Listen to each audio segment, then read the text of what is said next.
ഒന്ന് ശമൂവേലിന്റെ പ്രവചന പുസ്തകം 1-ാം അധ്യായം 20-ാം വാക്യം.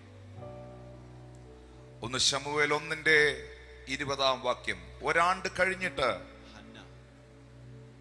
ഹന്ന ഗർഭം ധരിച്ചൊരു മകനെ പ്രസവിച്ചു. ഞാൻ അവനെ യഹോവയോട് അപേക്ഷിച്ചു വാങ്ങി എന്ന് പറഞ്ഞ് അവന് സാമുവേൽ അല്ലെങ്കിൽ ശമൂവേൽ എന്ന പേരിട്ടു. Hallelujah, hallelujah.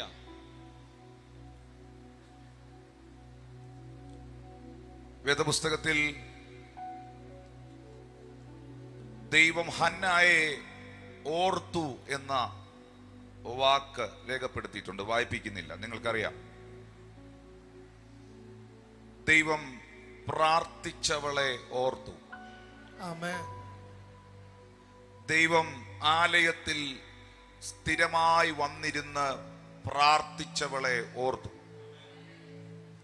പ്രാർത്ഥിച്ചവൾക്ക് ഒരു മകനെ കൊടുത്തു. അവനും പ്രാർത്ഥിക്കുന്നവനായി മാറി. പ്രാർത്ഥിച്ചവളുടെ മകൻ, ഉപവസിച്ചവളുടെ മകൻ ഉപവസിക്കുന്നവനായി മാറി. പ്രാർത്ഥിച്ചവളുടെ മകൻ ഇസ്രായേലിൽ ദാൻ മുതൽ ബർശേബ വരെ ദൈവത്തിന്റെ വിശ്വസ്ത പ്രവാചകനായി മാറി. പ്രാർത്ഥിച്ചവളുടെ മകൻ ന്യായാധിപനായി മാറി. ഇന്ന് ഞാൻ ഈ വാക്ക് ഇവിടെ ഉയർത്തിപ്പിടിക്കുമ്പോൾ ഒരു പദം വിശ്വസിക്കുന്നവർക്ക് വേണ്ടി മാത്രം പറയുകയാണ്. ഈ സഭയോട് ബന്ധമുള്ളവരോടും കർത്താവിനോട് ബന്ധമുള്ളവരോടും മാത്രം പറയുകയാണ്. പ്രാർത്ഥിച്ചവനെ ഇന്ന് പകൽ ദൈവം ഓർക്കുന്ന പകലാണ്.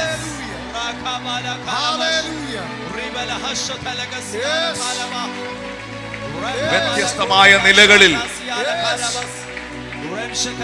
അത് വിടുതലുകളായി നിങ്ങളുടെ മേൽ ഈ പകൽ പരിണമിക്കട്ടെ.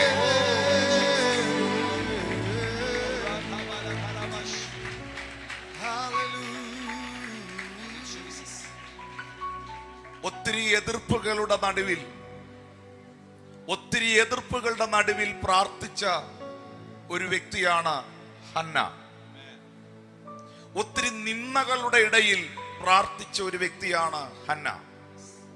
ഒത്തിരി ആക്ഷേപങ്ങളുടെ ഇടയിൽ ആലയത്തിൽ ആരാധന മുടങ്ങാതെ പങ്കെടുത്ത് ആലയം വിട്ടുപോകാതെ പ്രാർത്ഥനയിൽ സ്ഥിരത കാണിച്ചവളാണ് ഹന്ന. ഹന്നായുടെ ചരിത്രം ഒരു കൂട്ടം ആളുകൾക്ക് അറിയാം, ഒരു കൂട്ടം ആളുകൾക്ക് വലിയ പരിചയമില്ല. ഹന്നായുടെ സഹോദരി പെനീനയ്ക്ക് മക്കളുണ്ടായിരുന്നു.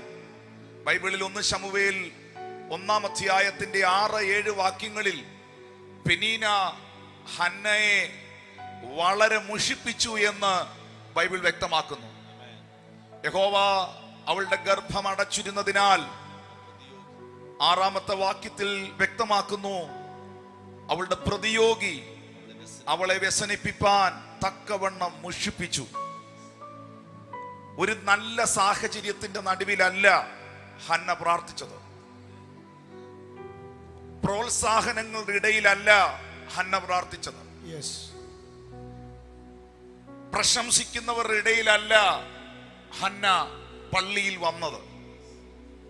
സകല സാഹചര്യങ്ങളും വ്യക്തികളും സ്വന്തം സഹോദരി വരെ തനിക്കെതിരായിരുന്ന ഒരു സാഹചര്യത്തിലാണ്.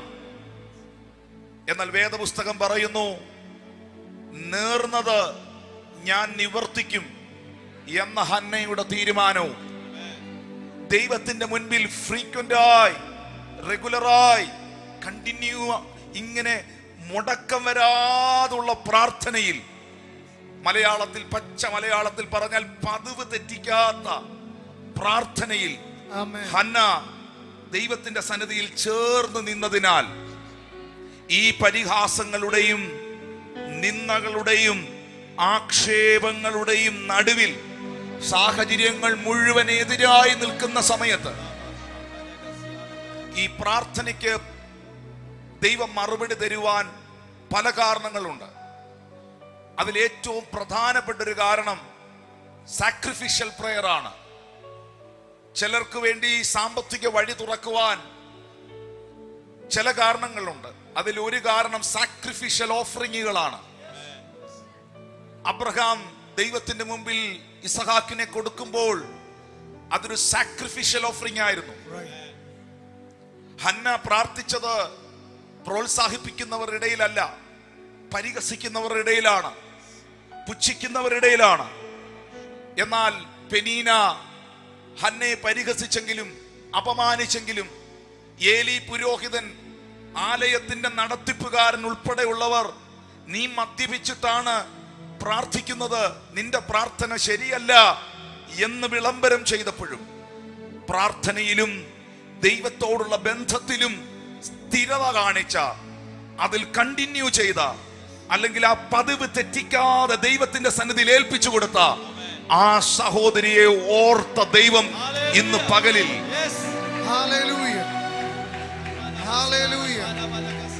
ഈ കൂട്ടത്തെ നോക്കി ഞാൻ ഇങ്ങനെ പ്രവചിക്കുകയാണ്, ഞാൻ ഇങ്ങനെ പ്രഖ്യാപിക്കുകയാണ്, പ്രാർത്ഥിച്ചവൻ പരാജയാകത്തില്ല.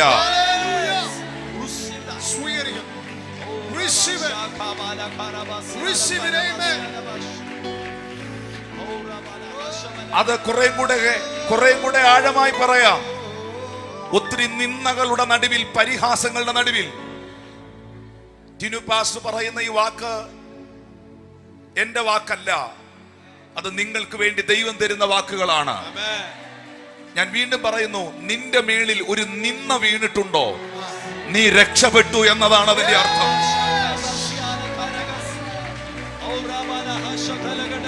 ഞാൻ ഇത് വേറെ ആരോടൊക്കെ ആവർത്തിക്കുന്നു. നിന്റെ മേളിൽ ഒരു പരിഹാസം വീണിട്ടുണ്ടോ? ജോസഫേ, നിന്നെ സ്വപ്നക്കാര എന്ന് വിളിച്ച് കളിയാക്കിയിട്ടുണ്ടോ? നീ രക്ഷപ്പെട്ടു എന്നാണ് അതിന്റെ അർത്ഥം.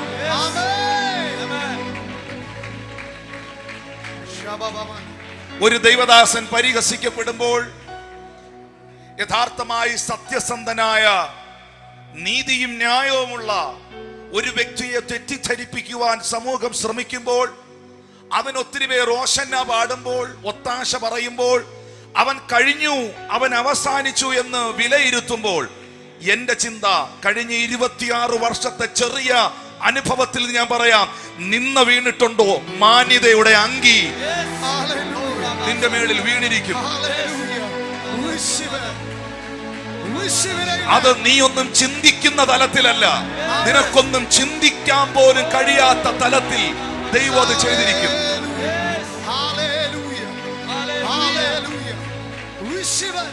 ഞാൻ കൈകൊട്ടാൻ നിർബന്ധിക്കില്ലെന്ന് ഞാൻ ഇവിടെ ഇരിക്കുന്ന ഒരു പാസ്റ്റർമാരോട് സ്തോത്രം പറയാൻ പറയില്ല. ഇവിടെ ഇരിക്കുന്ന ഒരു വ്യക്തിയെ തല്ലിപ്പഴിപ്പിച്ച് ആരാധിപ്പിക്കാനല്ല ഞാൻ വന്നത്. ആദ്യം പറഞ്ഞ വാക്കിൽ, ആ നിലപാടിൽ ഞാൻ നിൽക്കും. ദൈവത്തോട് ബന്ധമുള്ളവർ, ദൈവത്തോട് ബന്ധമുള്ളവർ, ദൈവത്തോട് ഇപ്പോഴും ബന്ധമുള്ളവർ, ദൈവത്തോട് ഇപ്പോഴും ബന്ധമുള്ളവർ അവർ ആരാധിക്കട്ടെ, അവർ കൈയടിക്കട്ടെ, അവർ പാട്ടുപാടട്ടെ, അവർ സ്വീകരിക്കട്ടെ.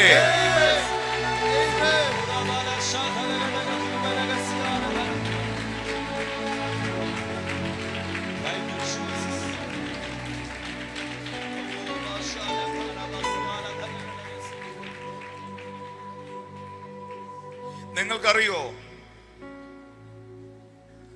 ചിലർ വായിച്ചിട്ടുള്ളത് കൊണ്ട്, ബൈബിൾ വായിച്ചിട്ടുള്ളത് കൊണ്ട് അവർക്കറിയാം. എന്നാൽ എല്ലാവർക്കും അതറിയില്ല. ബൈബിൾ വായിക്കണം. ദൈവം ഹന്നയ്ക്ക് സാമുവേലിനെ മാത്രമല്ല കൊടുത്ത്, ദൈവം ഹന്നയ്ക്ക് 6 മക്കളെ കൊടുത്തു. 4 ആൺമക്കളും 2 പെൺമക്കളും. വേദപുസ്തക ചരിത്രം വ്യക്തമാക്കുന്നു, ബൈബിളിൽ വായിക്കുന്നു, 4 ആൺമക്കളെയും സാമുവേൽ കൂട്ടി, സാമുവേൽ ഉൾപ്പെടെ 4 ആൺമക്കളെയും 2 പെൺകുഞ്ഞുങ്ങളെയും. 1 ശമൂവേൽ 2:21 വായിപ്പിക്കുന്നില്ല, നേരെയില്ല. 1 ശമൂവേൽ 2:21 യഹോവ ഹന്നായെ കടാക്ഷിച്ചു, അവൾ ഗർഭം ധരിച്ച് 3 പുത്രന്മാരെയും 2 പുത്രിമാരെയും പ്രസവിച്ചു. സാമുവേൽ ജനിച്ചതിന് ശേഷമാണ് 3 പുത്രന്മാരും 2 പുത്രിമാരും കൂടെ ഉണ്ടായത്. അങ്ങനെ 4 പുത്രന്മാരും 2 പുത്രിമാരും 6 മക്കളെ ദൈവം ഹന്നായ്ക്ക് കൊടുത്തു. നിന്റെ ഗർഭപാത്രം അടഞ്ഞുപോയി, നീ മച്ചിയായിരിക്കും അവസാനം വരെ, നീ പ്രാർത്ഥിച്ചിട്ട് എന്തിയെ എന്ന് ചോദിച്ചവരുടെ മുമ്പിൽ ആ വീട്ടിൽ പിള്ളേരെയും കൊണ്ട് ദൈവം നിറച്ചു.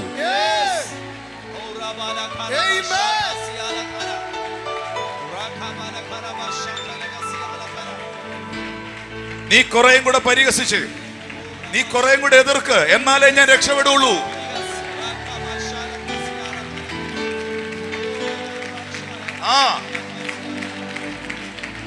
എന്നാലേ കുറേയും കൂടെ വഴി തുറക്കുള്ളൂ.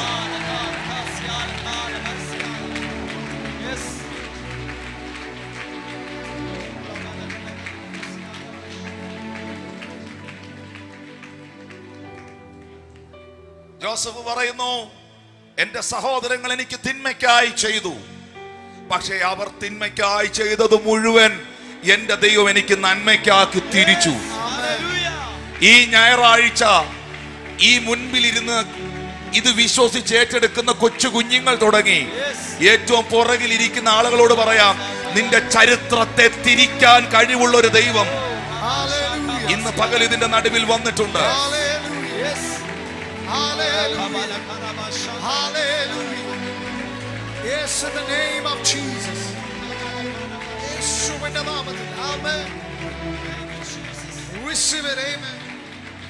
ഇനി ഒരു സത്യയുടെ കേൾക്കണോ?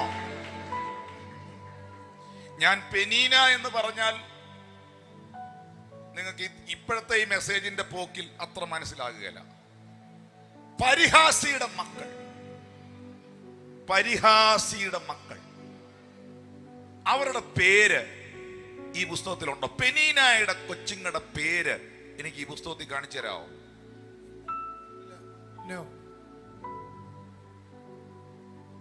ആ തലമുറ രാമജയം ബോസാഫിന്റെ അതിരുകളിൽ ഒതുങ്ങിപ്പോയപ്പോൾ, പേര് പോലും പരാമർശിക്കപ്പെടാതെ ഒതുങ്ങിപ്പോയപ്പോൾ, സാമുവേൽ ബാലനോ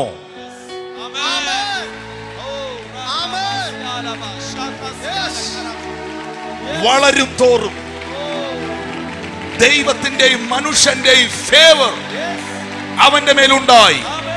ഇസ്രായേലിന്റെ ഒരറ്റം മുതൽ അങ്ങേ അറ്റം വരെ ഹന്നായുടെ തലമുറയെ ദൈവം ഉപയോഗിച്ചു. I decree and I declare the generational blessings in the name of Jesus. I release this congregation now. ഇപ്പോൾ ഈ പ്ലാറ്റ്ഫോമിൽ നിന്നുകൊണ്ട് വിശ്വസിക്കുന്നവർക്ക് വേണ്ടി ഞാൻ പ്രഖ്യാപിക്കുന്നു, തലമുറകളുടെ മേളിൽ ഒരു വലിയ ദൈവാനുഗ്രഹത്തിന്റെ കൈമാറ്റം ഉണ്ടാകട്ടെ.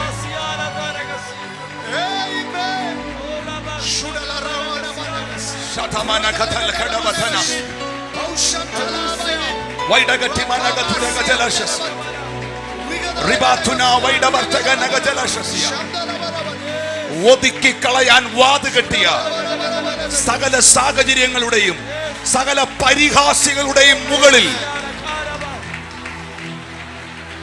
നിന്നെയും നിന്റെ കുഞ്ഞുങ്ങളെയും മാനിച്ചുയർത്തുന്ന ഒരു ദൈവമുണ്ട് എന്ന് വിശ്വസിക്കുന്ന ദൈവമക്കൾ എന്നെ കേൾക്കുന്നെങ്കിൽ അവർക്ക് ദൈവത്തിന് നന്ദി പറയാം.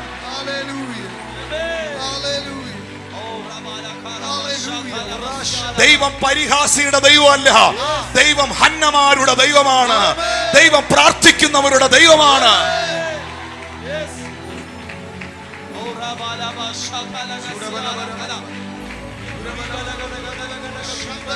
അനുഗ്രഹിക്കപ്പെടാൻ വിളിക്കപ്പെട്ടവർ, ആരാധനയ്ക്ക് ആരാധിക്കാൻ വന്നവർ കരങ്ങളെ തട്ടി ചില മിനിറ്റുകൾ അന്യഭാഷയിൽ ദൈവത്തിന് സ്തോത്രം ചെയ്യാം.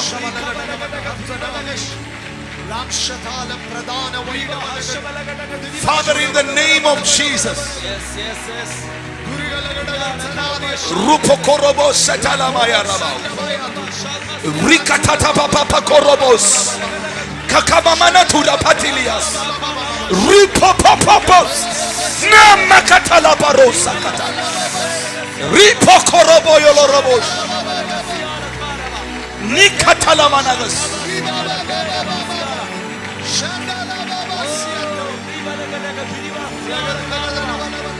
നിന്ദകൾ വീണവർ ഈ കൂട്ടത്തിലുണ്ടോ? പരിഹാസങ്ങളുടെ ഇടയിൽ പ്രാർത്ഥിച്ചവർ ഇതിനകത്തുണ്ടോ?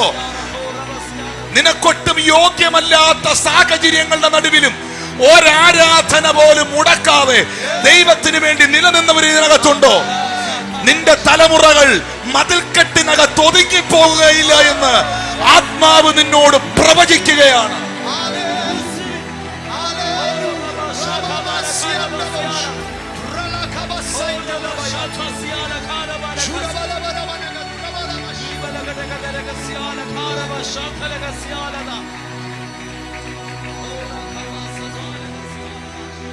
നിന്നെ മുഷിപ്പിച്ച സാഹചര്യങ്ങൾ, ഒറ്റപ്പെടുത്തിയ സാഹചര്യങ്ങൾ, പുറകെ നടന്ന് വഴക്കുണ്ടാക്കിയ സാഹചര്യങ്ങൾ, ആരുമറിയാതെ നിന്നെ എതിർത്ത സാഹചര്യങ്ങൾ, മാറി നിന്ന് അപമാനിച്ച സാഹചര്യങ്ങൾ, അതിന്റെ മധ്യയിലും നീ കണ്ണുനീരോടെ ആത്മനിറവിൽ ദൈവത്തോട് അപേക്ഷിച്ചെങ്കിൽ, പ്രാർത്ഥിച്ചെങ്കിൽ, നീ ഒരു മണ്ടനാണെന്നും മണ്ടിയാണെന്നും സമൂഹം പറഞ്ഞെടുത്ത് ചരിത്രം ചിലത് തെളിയിക്കുമെന്ന്, കാലം ചിലത് പ്രൂവ് ചെയ്യുമെന്ന് ആത്മാവ് പ്രവചിക്കുകയാണ്.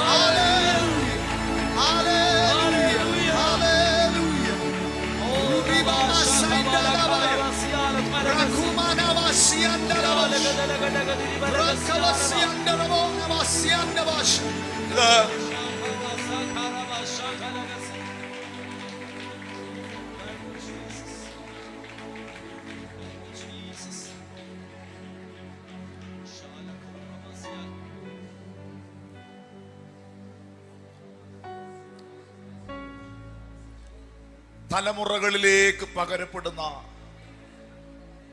ദൈവാനുഗ്രഹങ്ങളുടെ കൈമാറ്റം. ഇന്നിവിടെ കരഞ്ഞ അമ്മ, ഇന്ന് ഇവിടെ പ്രാർത്ഥിച്ച പിതാവ്, ഒത്തിരി പ്രതിസന്ധിയുടെ നടുവിലായിരിക്കും നിങ്ങൾ കടന്നു പോകുന്നേ. പക്ഷെ കർത്താവ് തന്റെ വരവ് വൈകിക്കുന്നെങ്കിൽ വൈകിക്കാതിരിക്കട്ടെ, വേഗം വരട്ടെ. കർത്താവേ വേഗം വരണമേ. പക്ഷെ അവന്റെ വരവ് വൈകുന്നെങ്കിൽ ഒന്ന് നീ കുറിച്ചു വെച്ചോ. നിന്ന വീണവർ കുറിച്ചു വെച്ചോ, പരിഹാസം വീണവർ കുറിച്ചു വെച്ചോ. മതിൽക്കെട്ടുകളില്ലാതെ നിന്നെ മാനിക്കുന്നൊരു ദൈവം.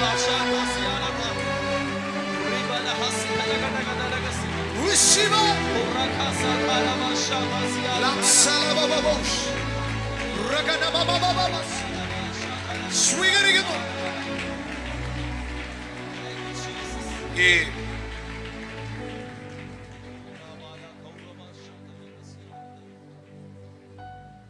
പെനീനായുടെ തലമുറകളെ കുറിച്ച് ബൈബിൾ ഒന്നും പരാമർശിക്കാതെ പോയ സാഹചര്യത്തിൽ ഒരൊറ്റ കാര്യം മാത്രമേ ആ തലമുറകളെ കുറിച്ച് പറയുന്നുള്ളൂ. ആ തലമുറ രാമഥയും സോഫാമിന്റെ അതിരുകളിൽ വളർന്നു.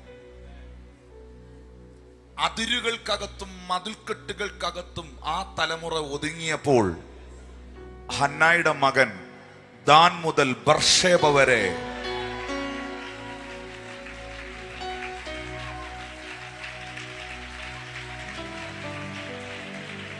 ഒരു ഭാഗത്ത് പ്രവാചകൻ, മറുഭാഗത്ത് പുരോഹിതൻ, മറുഭാഗത്ത് ന്യായാധിപൻ, മറുഭാഗത്ത് 2 രാജാക്കന്മാരെ അഭിഷേകം ചെയ്ത് എഴുന്നേൽപ്പിച്ചവൻ.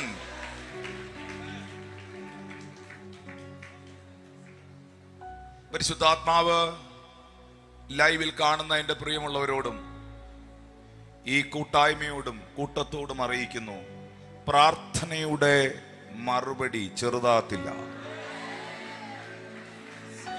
ഈ പ്രാർത്ഥിക്കാനിരിക്കുമ്പോഴും ആരാധിക്കാൻ തുടങ്ങുമ്പോഴും ദൈവത്തോട് കുറച്ച് അടുത്ത് വരുമ്പോഴും പ്രശ്നങ്ങൾ വർദ്ധിക്കാൻ സാധ്യതയുണ്ട്. കാരണം ഈ ലോകവും ലോകത്തിന്റെ സംവിധാനങ്ങളും ഒരു ദൈവ പൈതലിന് അനുകൂലമല്ല. ഈ ലോകവും ഈ ലോകത്തിന്റെ സംവിധാനവും ഒരു ദൈവ പൈതലിനെതിരാണ്. ആ ദൈവമകൻ ഇതിനെയെല്ലാം വകഞ്ഞു മാറ്റി ഈ ഒഴുക്കിനെതിരെ അവൻ ഒഴുകുകയല്ല, ഒഴുക്കിനോടൊപ്പം ഒഴുകുകയല്ല, ഒഴുക്കിനെതിരെ നീന്താൻ തുടങ്ങുമ്പോൾ കുറച്ച് ആയാസപ്പെടേണ്ടി വരും. പക്ഷേ ആയാസപ്പെട്ടെങ്കിലും, ആയാസപ്പെട്ട് പ്രാർത്ഥിച്ചെങ്കിലും, ആയാസപ്പെട്ട് ഉപവസിച്ചെങ്കിലും, ആയാസപ്പെട്ട് ആരാധിച്ചെങ്കിലും നിന്റെ സമയം വരും.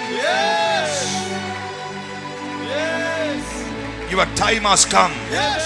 Receive it. Your time has come. Receive it. Your time has come. Receive it. In the name of Jesus. Yes, we receive it.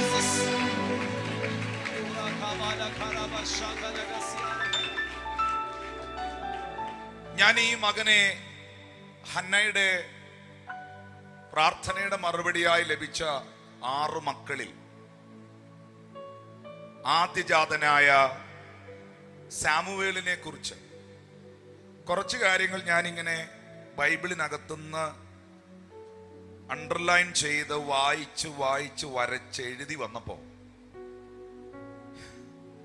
17 കൂട്ടം കാര്യങ്ങൾ ഞാൻ ഈ 1 ശമൂവേലിന്റെ പ്രവചന പുസ്തകത്തിൽ നിന്ന് തന്നെ കണ്ടുപിടിച്ചു. 17 കാര്യങ്ങൾ. അടുത്തിരിക്കുന്ന ആളോട് പരാതിയും കണക്കൊന്നും ഇല്ലെങ്കിൽ പറഞ്ഞേ, പ്രാർത്ഥനയുടെ മറുപടി ചെറുതായി പോകത്തില്ലെന്ന് പറഞ്ഞു. എന്തായാലും ഞാൻ അങ്ങനെ പറഞ്ഞുകൊണ്ട് എല്ലാവർക്കും കൈ കിട്ടി.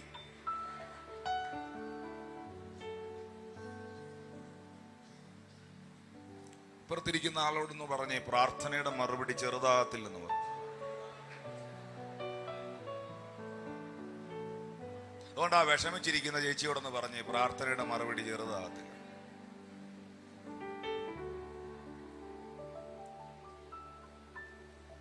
ഒന്ന് സാമുവേൽ പ്രാർത്ഥനയുടെ കൈ വിരൽ കൊണ്ട് എണ്ണിക്കോ. 1 സാമുവേൽ പ്രാർത്ഥനയുടെ മറുപടിയാണ്. 2 ഈ മകൻ ദൈവത്തിന്റെ ആലയത്തിൽ വളർന്നു. 3 യഹോവയുടെയും മനുഷ്യരുടെയും പ്രീതി ലഭിച്ചു. 4 സാഹചര്യങ്ങൾ മുഴുവൻ എതിരായിട്ടും ദൈവകൃപയിൽ ശോഭിച്ചു. 5 ദൈവജനത്തെ, തന്റെ ജനമായ ഇസ്രായേലിനെ ഈ ചെറുപ്പക്കാരൻ ദൈവത്തിലേക്ക് തിരിച്ചു. 6 ഉപവാസവും പ്രാർത്ഥനയും വചനവും ഒന്നും ഇല്ലാത്ത കാലത്ത്, ദൈവവചനം ദുർലഭമായിരുന്ന കാലത്ത് കാഴ്ചപ്പാട് നഷ്ടപ്പെട്ടവരുടെ ഇടയിൽ ഉപവസിക്കുവാനും പ്രാർത്ഥിക്കുവാനും ജനത്തെ കൂട്ടിവരുത്തി. 7 ദാൻ മുതൽ ബർശേബ വരെ ദൈവത്തിന്റെ വിശ്വസ്ത പ്രവാചകനായി. 8 വേദപുസ്തകത്തിൽ ഒരേ സമയത്ത് പ്രവാചകനും അതേ സമയത്ത് പുരോഹിതനുമായിരുന്നു. 8ാമത്തെ കാര്യം, സാമുവേൽ പുരോഹിതനും കൂടെ ആയിരുന്നു. ഞാനിതെല്ലാം ഇതിന്റെ റെഫറൻസുകളെല്ലാം നിങ്ങൾക്ക് തരും. 9 ജീവപര്യന്തം, മരിക്കുന്നത് വരെ ഇസ്രായേലിന്റെ ജഡ്ജായിരുന്നു, ന്യായപാലനകനായിരുന്നു. 2 പ്രധാനപ്പെട്ട രാജാക്കന്മാരെ അഭിഷേകം ചെയ്തവനായിരുന്നു സാമുവേൽ. സാമുവേൽ അഭിഷേകം ചെയ്ത ശൗൽ അപ്പന്റെ കഴുതകളെ അന്വേഷിച്ച് സാമുവേലിന്റെ ഭവനത്തിൽ കയറി വന്നവരാണ്. സാമുവേൽ അഭിഷേകം ചെയ്ത ദാവീദ് ആട്ടിടയ ചെറുക്കനായിരുന്നു. പക്ഷെ സാമുവേലിന്റെ പ്രത്യേകത, സാമുവേലിന്റെ മുകളിൽ ദൈവമിട്ട ആ ഡിക്ലറേഷൻ ഗ്രേസ്, അവന്റെ വായിൽ നിന്ന് വരുന്ന ഒരു വാക്കുകളും നിലത്ത് വീഴാൻ, ഗ്രൗണ്ടിൽ വീഴാൻ ദൈവം അനുവദിച്ചിരുന്നില്ല. അതുകൊണ്ട് സാമുവേൽ ദാവീദിനെ അഭിഷേകം ചെയ്യുമ്പോൾ ദാവീദ് രാജാവ് അല്ലായിരുന്നു. സാമുവേൽ ശൗലിനെ അഭിഷേകം ചെയ്യുമ്പോൾ ശൗലും രാജാവല്ലായിരുന്നു. പക്ഷേ സാമുവേൽ അഭിഷേകം ചെയ്തിട്ടുണ്ടെങ്കിൽ അവർക്ക് രാജാവാകാതിരിക്കാൻ കഴിയില്ലായിരുന്നു.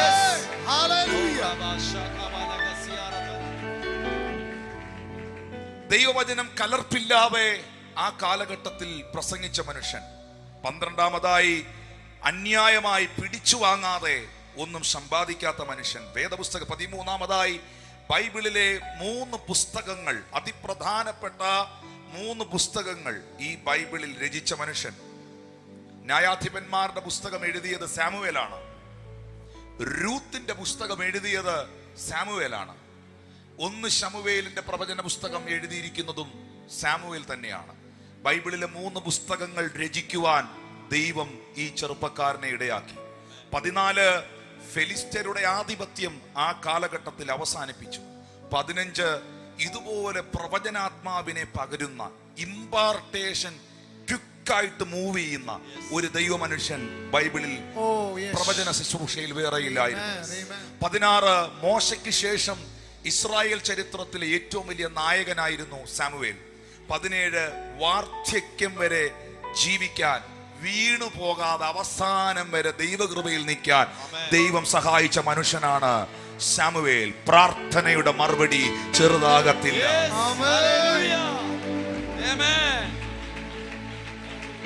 ഞാൻ വീണ്ടും ആവർത്തിക്കുന്നു മക്കളെ, നിന്റെ കയ്യിൽ എത്ര പണമുണ്ട് എന്നുള്ളതല്ല, നീ ഏത് കുടുംബത്തിൽ ജനിച്ചു എന്നുള്ളതല്ല, നിന്റെ വിദ്യാഭ്യാസ യോഗ്യത എന്നുള്ളതല്ല, നിനക്ക് മുഴങ്കാലിരിക്കാൻ അറിയാവോ? നിനക്ക് പ്രാർത്ഥിക്കുന്ന ഒരു പായുണ്ടോ? നിനക്ക് മുഴങ്കാലിരിക്കാൻ അറിയാവോ? ഒരു ബൈബിളും എടുത്ത് മുന്നിൽ വെച്ച് ദൈവത്തിന്റെ സന്നിധിയിൽ മുഴങ്കാലിരുന്ന് അപ്പാ എന്ന് വിളിച്ച് ദൈവത്തിന് മുമ്പിൽ കണ്ണുനീരോടെ പ്രാർത്ഥിക്കാൻ നിനക്കറിയാവോ? അത്രയും നിനക്കറിയാമെങ്കിൽ നിന്റെ ഭവനത്തെ ഒരു ചരിത്രമാക്കി, ഒരു അത്ഭുതമാക്കി തീർക്കുവാൻ എന്റെ ദൈവം വിശ്വസ്തനായ ദൈവമാണ്. ഇന്ന് പകൽ പ്രാർത്ഥിക്കുന്നവൻ പരാജയമാകില്ല. പ്രാർത്ഥിക്കുന്നവനെ ഒരു ചരിത്രമാക്കുന്ന ദൈവം ജീവിക്കുന്നു.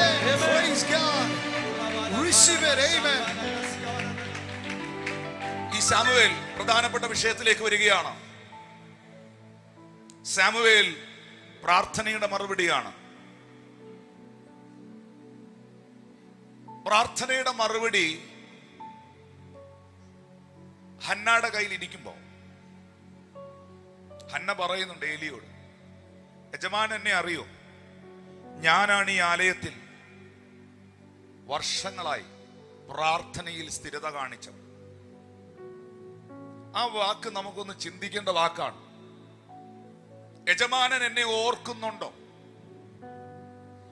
യജമാനൻ എന്നെ മനസ്സിലായോ?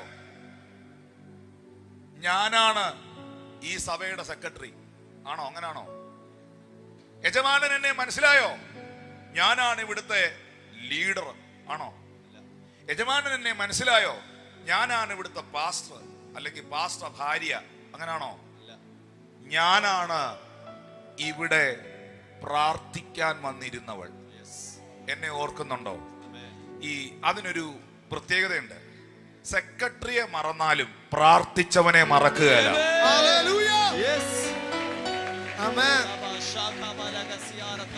ഈ പ്രാർത്ഥിച്ചവരെ അങ്ങനെ മറക്കാൻ പറ്റുകയില്ല. നിങ്ങൾക്ക് വേണ്ടി പ്രാർത്ഥിച്ചവർ. ഒരു ഉമ്മയോട് ഒരു മകൻ ചോദിച്ചു. ഉമ്മ എന്ന് പറയുമ്പോൾ ഒരു മുസ്ലിം വിശ്വാസത്തിൽ ജീവിക്കുന്ന മാതാവിനോട്, അമ്മയോട്, ഒരു ഉമ്മയോട് ഒരു മകൻ ചോദിച്ചു, ഉമ്മയുടെ ജീവിതത്തിൽ ഞാനൊരു മകൻ എന്ന നിലയിൽ ഉമ്മയുടെ ഏറ്റവും വലിയ ആഗ്രഹം എന്നാ? ഞാനത് സാധിപ്പിച്ചു തരും. ആ ഉമ്മ ഈ മകനോട് പറഞ്ഞു, മോനെ, ഉമ്മക്ക് ഒറ്റ ആഗ്രഹമുള്ളൂ, ആരും ദൈവത്തിന്റെ മുമ്പിൽ വന്ന് പ്രാർത്ഥനയിൽ നീ ചെയ്ത പ്രവർത്തികൾ നിമിത്തം നെടുവീർപ്പിടരുത്. ഉമ്മായിക്ക് ഒറ്റ ആഗ്രഹമുള്ളൂ, നീ ചെയ്ത പ്രവർത്തികൾ, നീ ചിലരെ വിഷമിപ്പിച്ച പ്രവർത്തികൾ, നീ ചിലരെ കരയിപ്പിച്ച പ്രവർത്തികൾ നിമിത്തം ആരും ദൈവസന്നിധിയിൽ വന്ന് നിനക്കെതിരെ പ്രാർത്ഥിക്കരുത്, നിനക്കെതിരെ നെടുവീർപ്പിടരുത്. എൻ്റെ മകനെ കുറിച്ച് എനിക്ക് അത്രേ ആഗ്രഹമുള്ളൂ. നിന്നെ കുറിച്ച് എല്ലാവരും ഓർക്കുമ്പോൾ ദൈവത്തിന് നന്ദി പറയണം.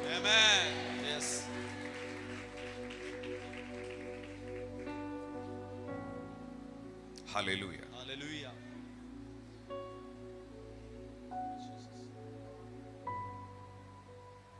ഹന്ന അതുകൊണ്ട് കൊച്ചിനെ എന്നാ ചെയ്തെന്നറിയാം? പള്ളിയിൽ കൊണ്ടുവിട്ടു, ആലയത്തിൽ വിട്ടു. ഹന്ന കുഞ്ഞിനെ ആലയത്തിൽ വിട്ടത് ശരിക്കും പറഞ്ഞാൽ ആ കുഞ്ഞ് ദൈവകൃപയിൽ വളർന്നു വരാൻ വേണ്ടിയാണ്, ഉറപ്പായിട്ടും. 1 ശമൂവേൽ 1:24 അത് എഴുതിയിട്ടുണ്ട്. 2-ാം അധ്യായത്തിന്റെ 11-ാം വാക്യത്തിൽ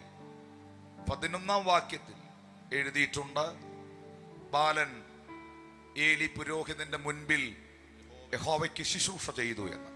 21-ാം വാക്യത്തിലും അത് രേഖപ്പെടുത്തിയിട്ടുണ്ട്.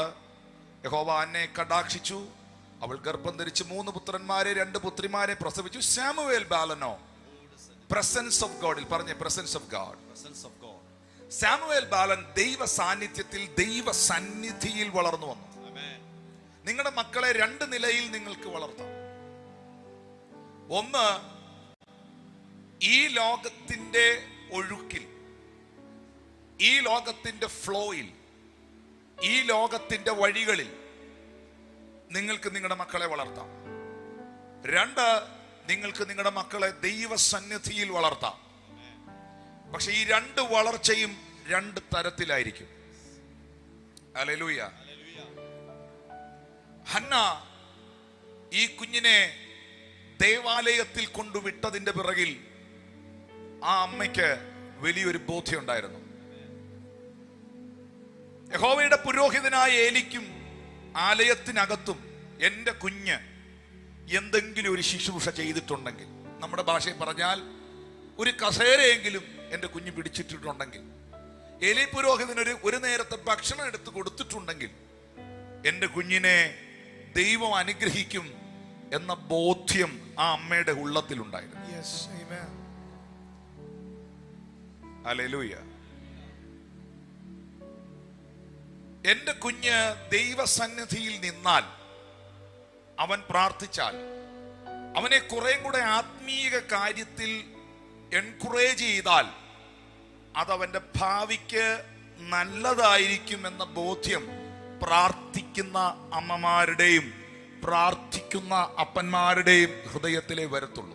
ആമേൻ, ആമേൻ, ഹല്ലേലൂയ. ഇതെല്ലാം ഈ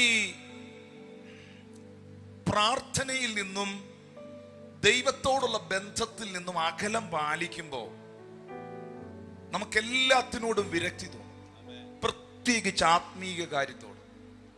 ഉറപ്പാണത്. പിശാച് ഒരു ഭാഗത്ത് നമ്മളെ നന്നായി വലിക്കുന്നുണ്ട്. ഇപ്പൊ തന്നെ എന്റെ പ്രസംഗത്തിന്റെ ശബ്ദത്തിന്റെ ആ ഒഴുക്കൊന്ന് സ്പീഡൊന്ന് കുറച്ച് ഞാൻ ശാന്തമായി ചിലത് പറയാൻ തുടങ്ങിയപ്പോൾ തന്നെ ചിലർ ഉറങ്ങാൻ തുടങ്ങി. കാരണം ഇതൊന്നും ദൈവമായിട്ട് ബന്ധമുണ്ടായിട്ടിരിക്കുകയല്ല. ഡ്രമ്മിന്റെ അടി വരുമ്പം ഇങ്ങനെ ഞെട്ടി എണ്ണയിട്ടിരിക്കുക, പ്രസംഗത്തിന്റെ ഒച്ച കൂടുമ്പം ഹല്ലേലൂയ പറയുക, ഇതെല്ലാം ഇമോഷൻസ് ആണ്. ദൈവത്തോടുള്ള ബന്ധം ഇമോഷൻസിനകത്ത് മാത്രമായി പോകരുത്, അത് ആത്മാവിൽ നിന്ന് കയറി വരേണ്ട ഒന്നാണ്.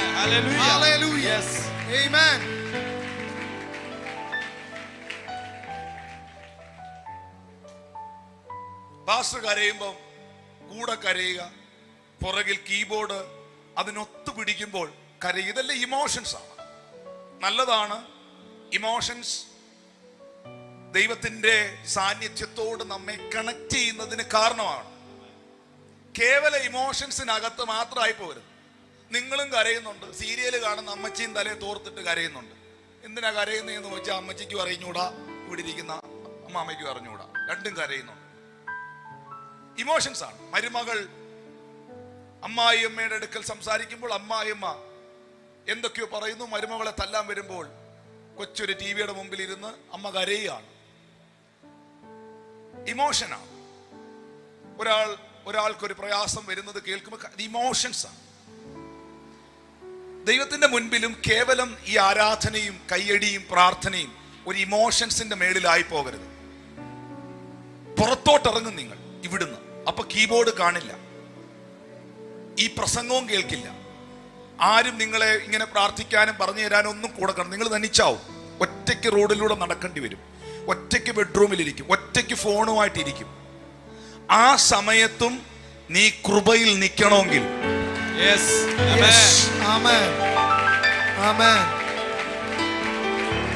ഇമോഷൻസിനകത്തല്ല, പേഴ്സണലി നിന്റെ സ്പിരിറ്റിൽ, നിന്റെ ആത്മാവിൽ നിനക്ക് ദൈവവുമായിട്ടൊരു ബന്ധമുണ്ടാകും. ഹല്ലേലൂയ, ഹല്ലേലൂയ, ആമേൻ. ഞാൻ വളരെ പ്രധാനപ്പെട്ട ഒരു ഭാഗത്തിലേക്ക് വരികയാണ്. ഈ ഹന്ന സാമുവേലിനെ പള്ളി കൊണ്ടുവിട്ടത്, ചർച്ചിൽ കൊണ്ടുവിട്ടത് ഈ കൊച്ചു ദൈവകൃപയിൽ വളർന്നു വരാനാ. പക്ഷെ ശരിക്കും പറയാം, എന്നെ കേൾക്കുന്നുണ്ടോ നിങ്ങൾ? ഈ അടുത്ത 15 മിനിറ്റ് നിങ്ങൾ ശ്രദ്ധിച്ച് കേൾക്കണം. ഉറക്കം വരുന്നെങ്കിൽ, ആർക്കെങ്കിലും ഉറക്കം വരുന്നുണ്ടോ?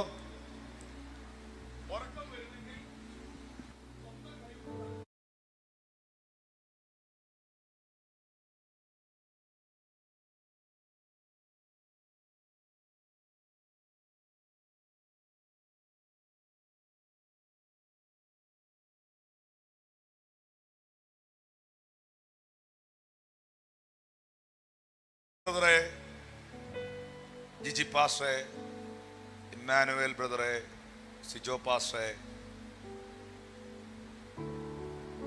ഹന്ന കരുതിയത് ഈ പള്ളിയിലിരിക്കുന്ന എല്ലാ ടീമുകളും ഈ കൊച്ചിനെ ആത്മീകമായി വളർത്തുമെന്നായിരുന്നു. പക്ഷേ സംഭവം വേറൊരു രീതിയിലാണ് തിരിഞ്ഞത്. ആത്മീകമായി വളരാൻ സാമുവേലിനോടുള്ള ബന്ധത്തിൽ സാഹചര്യങ്ങൾ ഒട്ടും അവന് അനുകൂലമല്ലായിരുന്നു. ശ്രദ്ധിച്ചു കേൾക്കണം. കാരണം അന്ന് സാമുവേൽ ഈ ആലയത്തിൽ നിൽക്കുമ്പോൾ, ശുശ്രൂഷയ്ക്കായി സമർപ്പിക്കുമ്പോൾ, ദൈവത്തിന് വേണ്ടി തന്നെ നിവേദിക്കുന്ന ടൈമിൽ ബൈബിൾ വ്യക്തമാക്കുന്നൊരു കാര്യമുണ്ട്. വചനം അന്ന് ദുർലഭമായിരുന്നു. വേർഡില്ലായിരുന്നു. വചനവും പ്രവചനങ്ങളും ഒന്നും അന്നില്ലായിരുന്നു. ദൈവത്തിന്റെ ആലയത്തിനകത്ത് കത്തി നിൽക്കുന്ന വിളക്ക് ഊതി അണച്ചിട്ട് ഉറങ്ങുന്ന പുരോഹിതനായിരുന്നു ആ ചർച്ചിൽ ഉണ്ടായിരുന്നത്. യഹോവയുടെ ആലയത്തിൽ വിളക്ക് കെട്ടുപോകാതെ കത്തി നിൽക്കണം. ദൈവത്തിന്റെ ആലയത്തിൽ കത്തി നിൽക്കേണ്ട വിളക്കിനെ ഊതി അണച്ച് ആത്മീയ കാഴ്ചപ്പാട് നഷ്ടപ്പെട്ട് ജഡത്തിനകത്ത് പെട്ട് മുഴുകി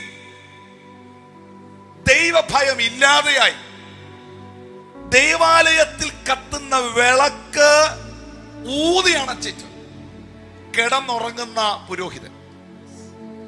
ഇനി അത്ഭുതകരമായൊരു കാര്യം, അന്നത്തെ കാലഘട്ടം 1 ശമൂവേൽ 2:12 മുതൽ 17 വരെ ഞാനൊന്ന് വായിക്കുകയാണ്. ശ്രദ്ധിച്ച് കേൾക്കണം. ആ സഭ നടത്തുന്ന ശുശ്രൂഷകൻ ഏലി പുരോഹിതനാണ്. ആ സഭയുടെ പാസ്റ്ററിന്റെ അല്ലെങ്കിൽ ആ സഭയുടെ പുരോഹിതന്റെ ശുശ്രൂഷകന്റെ മക്കളുമാരും നീചന്മാരും യഹോവയെ ഓർക്കാത്തവരുമായിരുന്നു. ശ്രദ്ധിക്കുന്നോ? ഹലോ, മിണ്ടുകയില്ലെന്നറിയാം. പക്ഷെ ഇത് സത്യ. ദൂതച്ചാനോട് തന്നെ സത്യ. ഇത് മാമേ, നിങ്ങളോട് തന്നെ ദൂത്. അടുത്ത വാക്ക്, പുരോഹിതന്മാർ ജനത്തോട് ആചരിച്ച വിധം. അപ്പൊ പുരോഹിതന്മാരുണ്ടായിരുന്നു, ഏലി മാത്രമല്ല. വല്ലവരും ഈ പള്ളിയില്, ഈ ചർച്ചില് യാഗം കഴിക്കുമ്പോൾ ഈ ആലയത്തിനകത്തെ യാഗപീഠത്തിൽ ഇരിക്കുന്ന മാംസം ദൈവത്തിന് നിവേദിച്ച, ദൈവത്തിന് അർപ്പിച്ച ഓൾട്ടർ. ഓൾട്ടർ എന്ന് പറയുന്നത് ഓൾഡ് ടെസ്റ്റ്മെന്റിൽ ദൈവം ഇറങ്ങുന്ന സ്ഥലമാണ്. ആ ഓൾട്ടറിനകത്ത് വെച്ചിരിക്കുന്ന മീറ്റ് കാളക്കുട്ടിയുടെ ആകാം, ആട്ടുകൊറ്റന്റെ ആകാം, പശുക്കിടാവിന്റെ ആകാം, ദൈവത്തിന് നിവേദിച്ചതാണ്. ആ മാംസം വെന്ത് പരുവായി, കാരണം തീക്കാത്താണല്ലോ യാഗവസ്തു ദൈവത്തിന് മുമ്പിൽ വെക്കുന്നത്. ഇത് വേവാവുമ്പം ഇതിനകത്ത് ചൂട് കയറി, നമ്മുടെ ഭാഷയിൽ ഇന്നത്തെ പിള്ളേർക്ക് 2K പിള്ളേർക്ക് മനസ്സിലാകുന്ന രീതി പറഞ്ഞ്, ഇത് ബാർബിക്യൂ പോലെ, സ്റ്റേക്ക് പോലെ ഗ്രില്ലാവുമ്പം ഈ പുരോഹിതനും പുരോഹിതന്റെ ബാല്യക്കാരും ഈ ടീമും എല്ലാം കൂടെ കയ്യിൽ മുപ്പല്ലിയുമായി. ഇപ്പൊ മുപ്പല്ലി എന്ന് പറഞ്ഞാൽ മനസ്സിലാകുകയല്ല. ഫോർക്ക് കണ്ടിട്ടുണ്ടോ? ഫോർക്കും നൈഫുമായിട്ട് വന്ന് പള്ളിക്കകത്ത്, ചർച്ചിനകത്ത് ദൈവത്തിന് അർപ്പിച്ച യാഗപീഠത്തിൽ വെച്ച യാഗവസ്തു ഇതുകൊണ്ട് വന്നിരുന്ന് കുത്തി തിന്നുമായിരുന്നു. ഹലോ, മനസ്സിലായില്ലല്ലേ?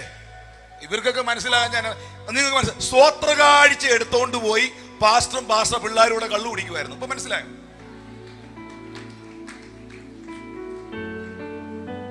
അത് ഇതിനേക്കാൾ കുറച്ചുകൂടെ മേളിൽ വെക്കുന്ന ഒരു സാധനം. അതുപോലൊക്കെ തന്നെ ഇതും അതിനേക്കായാലും. ഹലോ, എന്നെ കേക്ക്. ഇവിടെ അടുത്ത വാക്യം, ആരും ഞെരിവിളി ഒന്നും കൊള്ളരുത്, ഞാൻ കണ്ടുപിടിക്കും. 15-ാമത്തെ വാക്യം. മേധസ് ദഹിക്കും മുമ്പ് പുരോഹിതന്റെ ബാല്യക്കാരൻ വന്ന് യാഗം കഴിക്കുന്നവനോട് പുരോഹിതന് വറുപ്പാനുള്ള മാംസം തരാൻ. പുരോഹിതൻ വരുന്നില്ല, അച്ഛനുള്ളത് തന്നെ. അച്ഛനകത്തിരിക്കുന്ന അച്ഛന്റെ പങ്കിഞ്ഞെടുത്തു. ഇതെവിടെ ഇരിക്കുന്ന? യാഗപീഠത്തിൽ ഇരിക്കുന്ന. ഇത് ആർക്കർപ്പിച്ചതാ?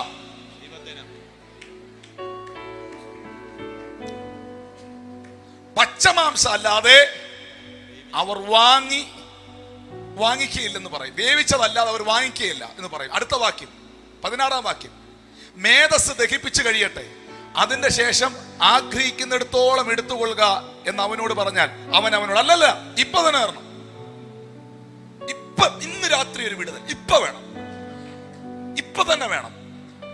സ്തോത്രം. അല്ല, ഞാൻ അടുത്ത ആഴ്ച വരികയില്ല. സ്തോത്രം. ഇപ്പൊ എന്റെ നടക്കണം. നടന്നില്ലെങ്കിൽ നിങ്ങളുടെ പ്രാർത്ഥനയൊന്നും ശരിയല്ല. ഇപ്പൊ തന്നെ തരണം. 17-ാം വാക്യം. ഇങ്ങനെ ആ യൗവനക്കാരൻ യഹോവയുടെ വഴിപാട് നിന്ദിച്ചത് കൊണ്ട് അവരുടെ പാപം യഹോവയുടെ സന്നിധിയിൽ ഏറ്റവും വലുത്. അപ്പം ഈ പള്ളിക്കകത്തിരിക്കുന്നവന്മാരും മുഴുവൻ ശാപത്തിന്റെയും ദൈവിക ശാപത്തിന്റെയും പാപത്തിന്റെയും അടിയില. അമ്മാമ എന്നെ ഒന്ന് തലപൊക്കി നോക്കി. ഇത്രയും നേരം കുനിഞ്ഞിരുന്നില്ലയോ? ഈ സാമുവേൽ ഇതിനകത്ത് ആരെ കണ്ട് പഠിക്കണം? ആ ആലയം നടത്തുന്ന അച്ഛനെയോ, അവിടുത്തെ ശുശ്രൂഷകരെയോ, പാട്ടുകാരെയോ, പരിചാരകരെയോ, പ്രസംഗിക്കുന്നവനെയോ? ഇതിൽ സാമുവേലിന് ഒരു സ്പിരിച്വൽ എൻകറേജ്മെന്റ് കൊടുക്കാൻ ആരുണ്ട്? ഇതിൽ പ്രാർത്ഥിക്കുന്ന ആരുണ്ട്? ഇതിൽ ഉപവസിക്കുന്ന ആരുണ്ട്? ഇതിൽ ദൈവഭയമുള്ള ആരുണ്ട്? മേല് തൊട്ട് തല മുതല് പാദം വരെ ഉള്ളവൻ ദൈവഭയം ഇല്ലാത്തവന്മാരാ. ഇതിനകത്ത് സാമുവേൽ ആരെ കണ്ടു പഠിക്കണം? ഇപ്പൊ പിന്നെ ആരെ കണ്ടു പഠിക്കണം എന്നുള്ളതല്ല പലരുടെയും ചിന്ത, ആരുടേത് കണ്ടുപിടിക്കണം എന്നുള്ളതാണ്. ആരെ കണ്ടു പഠിക്കണം എന്നുള്ളത് അവസാനിപ്പിച്ചിരിക്കുന്നു. ആരുടെ കുഴപ്പം കണ്ടുപിടിക്കണം. ഇന്ന് നമുക്ക് ആലയത്തിൽ പോകണം, എന്തേലും ഉണ്ടെങ്കിൽ നമുക്ക് ഇന്ന് കണ്ടുപിടിക്കണം.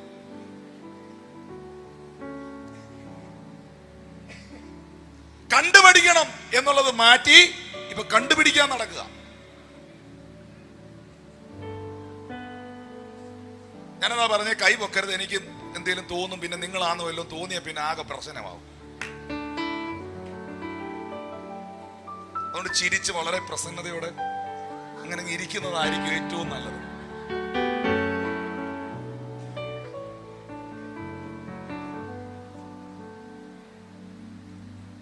ശരിയാണോ? ഇപ്പൊ കണ്ടു പഠിക്കാൻ ഇറങ്ങിയവരുടെ എണ്ണമാണോ കൂടുതൽ പള്ളിക്കകത്ത്, ചർച്ചിനകത്ത്, ആത്മീയ ലോകത്തിൽ കണ്ടുപിടിക്കാൻ നടക്കുന്നവരുടെ എണ്ണമാണോ?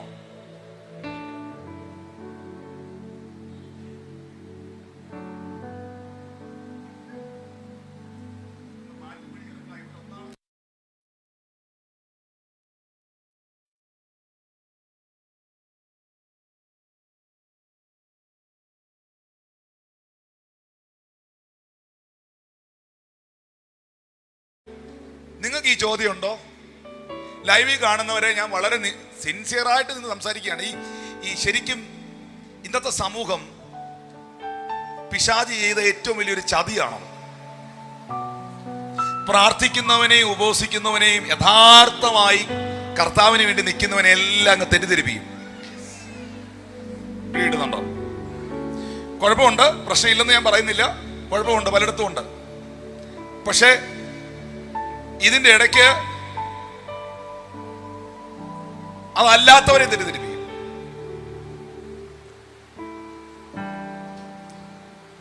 ഒരു എന്ത് പറയുന്നേ, മാരത്തോൺ പോലെ കൂട്ടമായിട്ട് ഓടുക.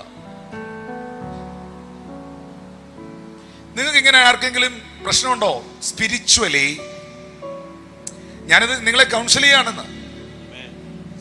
പാസ്റ്റേ, എൻ്റെ ബ്രദറെ, സഹോദര,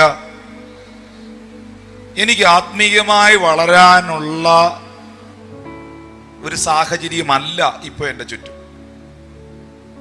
ഞാൻ കാണുന്നതും ഞാൻ കേൾക്കുന്നതും ഞാൻ നോക്കുന്നതെല്ലാം ഈ ലോക മനുഷ്യരുടെ പ്രവൃത്തികളും നെഗറ്റീവായ കാര്യങ്ങളുമാണ്. ശരിക്കും പ്രാർത്ഥിക്കുന്നവരില്ലാതെ പോകുന്നു. പ്രാർത്ഥിച്ചുകൊണ്ടിരുന്നവൻ വിളക്കൂതി അണച്ചുറങ്ങുന്നു. ഒരിക്കൽ ദൈവഭയത്തോടെ നിന്നവൻ ഇന്ന് ഒരു ഭയം ഇല്ലാതെ യാഗപീഠത്തിൽ നിന്ന് യാഗവസ്തു എടുത്ത് തിന്നുന്നു. അതിന്റെ പങ്ക് പാഴ്സലും എടുത്ത് റൂമിൽ പോകുന്നു.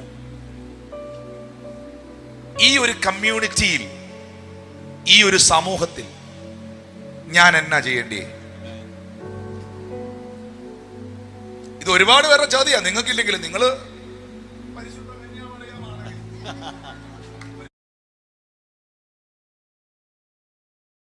ഒരുപാട് പേരുടെ ചോദ്യ. സോഷ്യൽ മീഡിയ തുറന്നാൽ അനുകൂലമല്ല, കോളേജിൽ പോയ അനുകൂലമല്ല, അവസാനത്തെ കച്ചിത്തുരുമ്പായിരുന്നു പള്ളി വരിക, ചർച്ചിൽ വരിക എന്നുള്ളത്. അവിടെ ഇരിക്കുന്ന ആളുകളെല്ലാം വിശുദ്ധ മാലാഖമാരാന്ന് കരുതിയേ വന്നേ. വെളിയിൽ നിൽക്കുന്നവനേക്കാളും വിളച്ചിൽ പിടിച്ചവനാണ് അകത്തിരിക്കുന്നത്.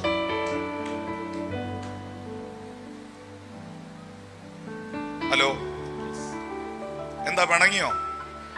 പിണങ്ങിയോ എന്നോട്? ഞാനേ ഉള്ളൂ പിണങ്ങിയ. ഇനിയിപ്പ നിങ്ങളുടെ ഗസ്റ്റ് അല്ല, നിങ്ങളുടെ ഇടയന.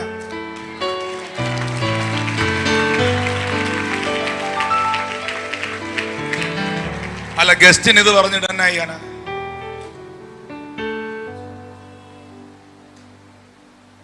ഗസ്റ്റും ചിലപ്പം പറയും, പരിശുദ്ധാത്മാവ് പറയുന്നത് അനുസരിക്കുന്ന ഗസ്റ്റ് ഇതും പറയും.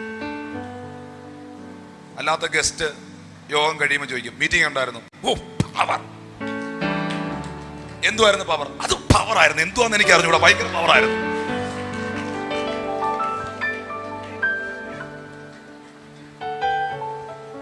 എന്തുവാന്നൊന്നും എനിക്ക് അറിഞ്ഞൂടാ, വല്ലാത്ത ഒരു പവർ ആയിരുന്നു.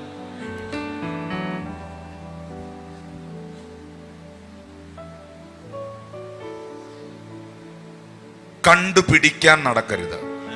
നിന്നെ ചിലര് കണ്ടുപഠിക്കണം.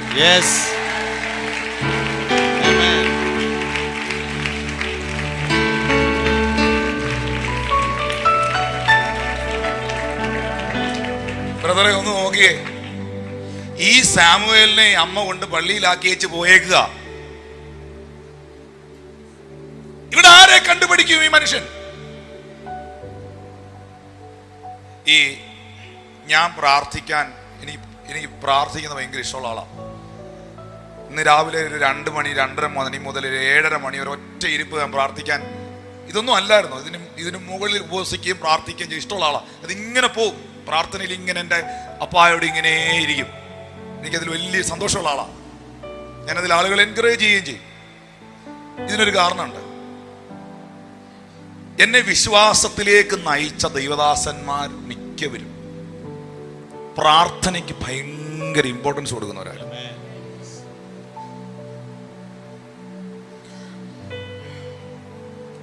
അതിലൊരു ദൈവദാസൻ നിത്യതയിൽ വിശ്രമിക്കുന്ന ഷാരോൺ ചർച്ചിലെ, നേരത്തെ ഇവിടെ ഓടനാവട്ടം ചർച്ചിലിരുന്ന, പിന്നെ പുനലൂർ വെച്ചാണ് പുള്ളി മരണപ്പെടുന്നത്, MJ സിബിച്ചൻ എന്നൊരു ദൈവദാസനാണ്.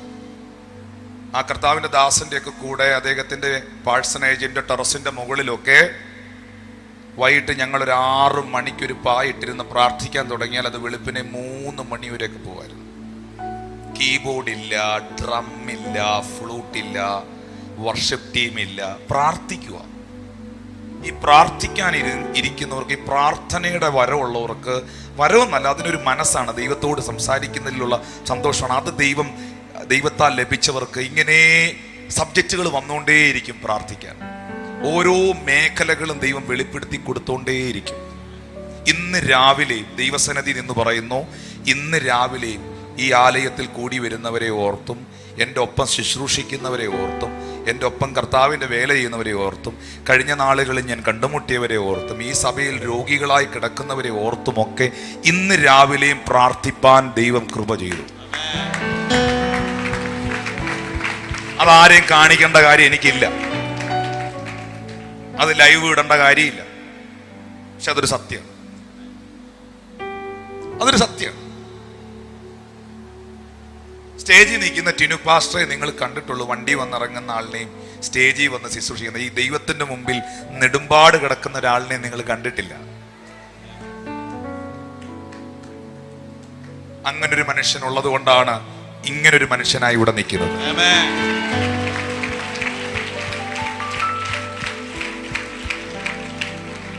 എതിർപ്പുകളില്ലാഞ്ഞിട്ടല്ല, ശത്രുക്കളില്ലാഞ്ഞിട്ടല്ല, പരിഹാസികളില്ലാഞ്ഞിട്ടല്ല, അസൂയക്കാരില്ലാഞ്ഞിട്ടല്ല, തകർക്കാനും തീർക്കാനും നോക്കുന്നവരില്ലാഞ്ഞിട്ടല്ല. ഇതിന്റെ എല്ലാം മധ്യയിൽ നിൽക്കുവല്ല, ദൈവം ഇങ്ങനെ കൈപിടിച്ച് നിർത്തിയിരിക്കുക. അതുപോട്ടെ, നിങ്ങൾ പ്രാർത്ഥിക്കുന്നുണ്ടല്ലോ, എനിക്കത് മതി. എന്റെ പൊന്നു സഹോദരി, സഹോദര, ഇത്രയും തിന്മ നിറഞ്ഞ ഒരു സമൂഹത്തിൽ ഇപ്പൊ ഇതിനകത്ത് വേറൊരു സംഭവം കൂടെ പറയാം. ചില ആളുകളുണ്ട്, അവരുടെ പ്രശ്നം എന്താന്ന് പറയാം. എന്നെ കേൾക്കുന്നുണ്ടോ? ഇപ്പൊ നിർത്തിയേക്കാം, യോഗം ഇപ്പൊ നിൽക്കും. കാരണം ഇത് പറഞ്ഞിട്ട് പോകാനാ കർത്താവിനോട് പറഞ്ഞേക്കുന്നത്. ചില ആളുകളുടെ പ്രശ്നം എന്നറിയാം, ഇവിടെ ഒരു വാക്യം കിടപ്പുണ്ട്. ഇത്രയും കാര്യങ്ങൾ ഈ ചെറുപ്പക്കാരനെതിരായിട്ട് കണ്ടുപഠിക്കാൻ ഒരുത്തനില്ലാഞ്ഞിട്ട്, മേള് തൊട്ട് താഴെ വരെ ഉള്ളവൻ കറപ്റ്റഡ് ആയിട്ട്, അഴിമതിക്കാരായിട്ട്, സാമുവേൽ ബാലനോ ദൈവത്തിന്റെ കൃപയിൽ വളർന്നു വന്നു എന്ന് പറയുമ്പോ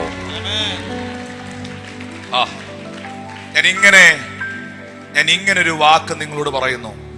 സാമുവേലിന്റെ മേളിൽ രണ്ട് കാര്യങ്ങൾ ഉണ്ടായി. ആ രണ്ട് കാര്യങ്ങൾ favour both. That word is important. Favour both, രണ്ട് ഫേവർ സാമുവേലിന്റെ മേളിൽ ഉണ്ടായിരുന്നു. Favour with God, favour also with men. മനുഷ്യന്റെയും ദൈവത്തിന്റെയും അനുകൂലത സാമുവേലിന്റെ മേളിൽ ഉണ്ടായിരുന്നു. ഇതുണ്ടായിരുന്ന വേറൊരാള് പുതിയ നിയമത്തിൽ ഒരുവനേ ഉള്ളൂ, അത് കർത്താവായ യേശു ക്രിസ്തുവാണ്. Favour with man, favour with God. ഞാൻ കയറുകയാണ്, ഞാൻ അതിലേക്ക് വരികയാണ്, ഞാൻ നിങ്ങളെ ശുശ്രൂഷിക്കുകയാണ്. ഈ സമയത്ത് ഞാൻ ഇങ്ങനെ ഒരു വാക്കൂടെ കയറ്റി പറയുകയാണ്. ഇത്രയും വർഷങ്ങൾ ഈ ചർച്ചിൽ വന്നവരുടെ ജീവിതത്തിൽ ഉണ്ടാകാത്ത ആത്മീക തിരിവ് ഇന്ന് പകൽ നടക്കും. ഞാൻ അതിലോട്ട് കയറുകയാണ്. Favour with God, listen, favour with men. മനുഷ്യന്റെയും ദൈവത്തിന്റെയും ഫേവർ സാമുവേലിന്റെ മേളിൽ ഉണ്ടായിരുന്നു. നോക്കിയേ, ഇത് ഏലി പുരോഹിതൻ ചെയ്യുന്ന ശുശ്രൂഷ കണ്ടിട്ട് കിട്ടിയതാണോ?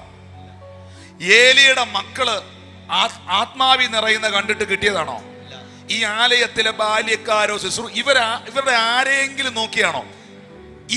ഈ പ്രശ്നം നിങ്ങൾക്കുണ്ടാകരുത്.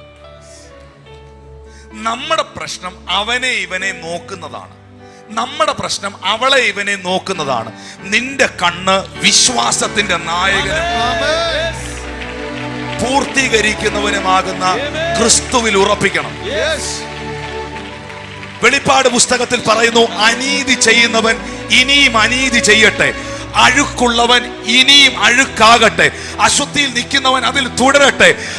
അവൻ നീയോ, ഇന്ന് ഇത് കേൾക്കുന്ന നിങ്ങൾ ഓരോരുത്തരും തിരിച്ചറിയുക, നിങ്ങളോ നിങ്ങളുടെ അതിവിശുദ്ധ വിശ്വാസത്തെ ആധാരമാക്കി പരിശുദ്ധാത്മാവിൽ പ്രാർത്ഥിച്ചു മുന്നേറുക.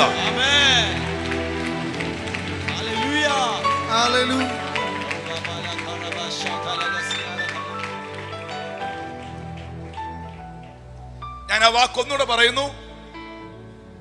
ഈ കാലഘട്ടത്തിൽ കണ്ടു പഠിക്കാനുള്ളവരുടെ എണ്ണം കുറയുന്നു, കണ്ടുപിടിക്കാൻ നടക്കുന്നവരുടെ എണ്ണം കൂടുന്നു.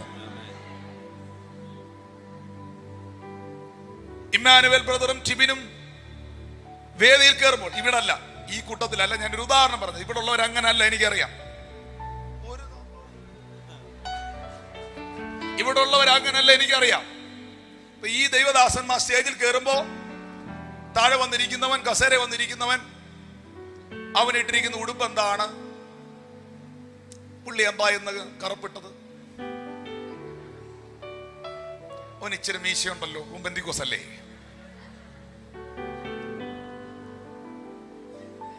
മുടി വെട്ടിയിട്ടില്ല, മിണ്ടുന്നില്ല എന്നൊക്കെ പറയുന്ന പോലെ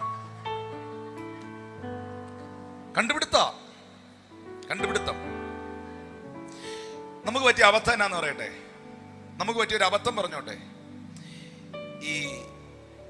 ഈ സമൂഹം ശരിക്കും പാപം എന്നുള്ളത് വേറൊരു ഏരിയയിലേക്ക് വഴിതിരിച്ചു വിട്ടു. പിടിയിടുന്നുണ്ടോ?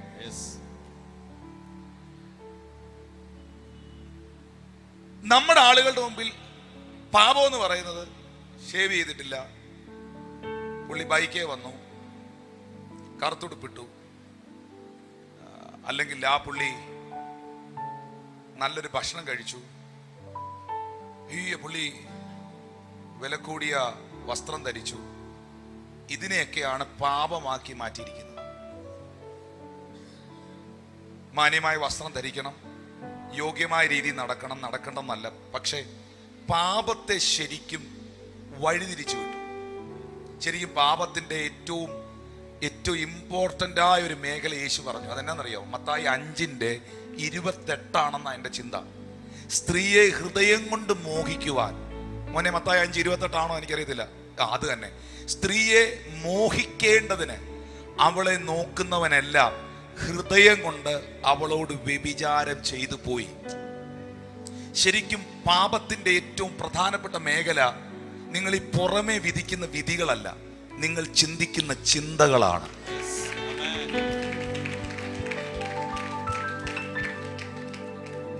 നിങ്ങളുടെ ചിന്തകളിൽ വരുന്ന കാര്യങ്ങൾ. ഒരാളെ കാണുമ്പോൾ പിന്നെ വന്നിരിക്കുന്നു മനസ്സിൽ വരികയാണ്, പക്ഷെ നിങ്ങളൊന്നും പറഞ്ഞില്ല. ഒരു സ്ത്രീയെ നോക്കുമ്പോൾ വേറൊരു ചിന്തയിൽ അവളെ നോക്കുകയാണ്. ബൈബിൾ പറയുന്നു, നിന്റെ മൈൻഡിനകത്ത്, നിങ്ങളുടെ ഹൃദയത്തിനകത്ത്, ചിന്തകൾക്കകത്ത് നീ എന്തിനെയെല്ലാം താലോലിക്കുന്നോ അതെല്ലാം പാപമാണ്.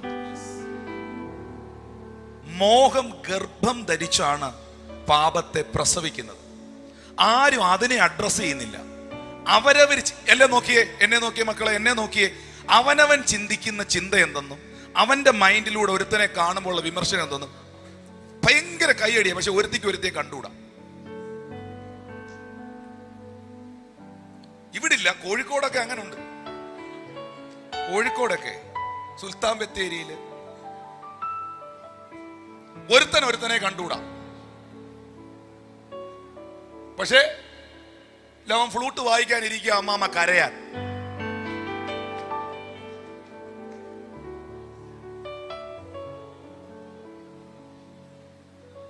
ഇതെവിടാ ഈ സാധനം കിടക്കുന്നറിയോ? ചിന്തയില്. ഒന്നും മിണ്ടിയില്ലല്ലോ, ഒന്നും പറഞ്ഞില്ലല്ലോ. എന്തേലും പറഞ്ഞോ? എന്തേലും പറഞ്ഞോ? ഇങ്ങനെ പോയി അവളെ കണ്ടു, എന്തേലും പറഞ്ഞോ? എന്തേലും ചെയ്തോ? പറ, എന്തേലും ചെയ്തോ? പക്ഷെ ചിന്തയിൽ കിടപ്പുണ്ട്, ഇവളെനിക്കിട്ട് പണിഞ്ഞവളാണ്, ഇവളെ ഞാൻ വെറുതെ വിടുവില്ല, ഇന്ന് ഇവൾക്കെതിരെ ഞാൻ പ്രാർത്ഥിക്കും എന്നൊക്കെ പറഞ്ഞാ വന്നിരിക്കുന്നത്. യേശു പത്രോസിനെ നോക്കി ചോദിച്ചില്ലേ, എടാ നീ ഏത് ആത്മാവിന് അധീനനാടാ? ശമര്യരെ കണ്ടുകൂടാ പത്രോസിന്. ബേസിക്കലി ശമര്യരെ പുള്ളിക്ക് ചിന്ത കൊണ്ടും മനസ്സുകൊണ്ടും ഇഷ്ടമല്ല. ഒരു കൂട്ടം ശമര്യര് അതുവഴി പോയപ്പോ ഈ പുള്ളി മനസ്സിൽ പറഞ്ഞു, കർത്താവേ, അത് പറഞ്ഞു, മനസ്സിൽ പറയല്ല, ഹൃദയത്തിൽ ഇരുന്ന സാധനം അങ്ങ് പുറത്തെടുത്തു. ചിലപ്പോ അങ്ങനെ പുറത്തെടുക്കും, അപ്പൊ നമ്മൾ പിടിക്കും. പുറത്തെടുത്തിട്ട് പറഞ്ഞു, കർത്താവേ, ഏലിയാവ് തീ ഇറക്കിയതുപോലെ അങ്ങോട്ട് പ്രാർത്ഥീര് ബ്രദറെ, അങ്ങോട്ട് ആഞ്ഞ് പ്രാർത്ഥീര്, അവനെ അങ്ങോട്ട് തൊലയട്ടെ, അങ്ങോട്ട് പ്രാർത്ഥീര് എന്ന് അങ്ങോട്ട് തീ ഇറക്കി അവനെ അങ്ങോട്ട് തീർക്കുക. കാരണം നിനക്ക് കണ്ടുകൂടാത്തവൻ നശിക്കണമെന്നാണല്ലോ നിന്റെ ആഗ്രഹം. ഇവിടല്ല, ബംഗാളിലൊക്കെ അങ്ങനെ.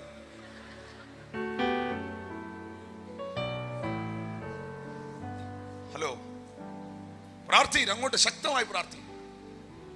യേശു ഇത് കേട്ടിട്ട് അങ്ങോട്ട് തിരിഞ്ഞ് ഇന്ന് ഇവനോട് ചോദിക്കുകയാണ്, എന്റെ പൊന്നു ബ്രദറെ, ഓർഡിനേഷൻ കിട്ടിയ സഹോദര, എന്റെ പൊന്നു സഹോദര, ഉപദേശി പാസ്റ്ററെ, പത്രോസേ, എടാ നിന്റെ മേളിൽ ഏത് ആത്മാവാടാ വ്യാപരിക്കുന്നേ? യേശു ചോദിച്ചു, നീ ഏത് ആത്മാവിന് അധീനനാണ്? പക്ഷെ കടലിന്റെ മേളിൽ കൂടെ നടക്കും, വെളിപ്പാട് പറയും. ഹലോ, വെളിപ്പാട് പറഞ്ഞ ആരാ?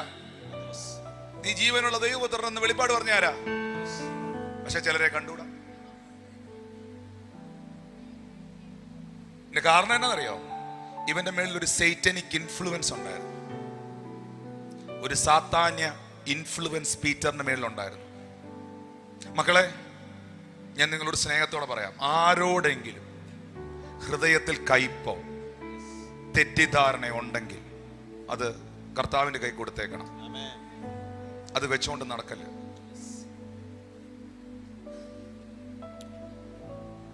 ആരെ അപമാനിക്കരുത്, വെറുതെ വിതച്ചിട്ട് കൊയ്യരുത്.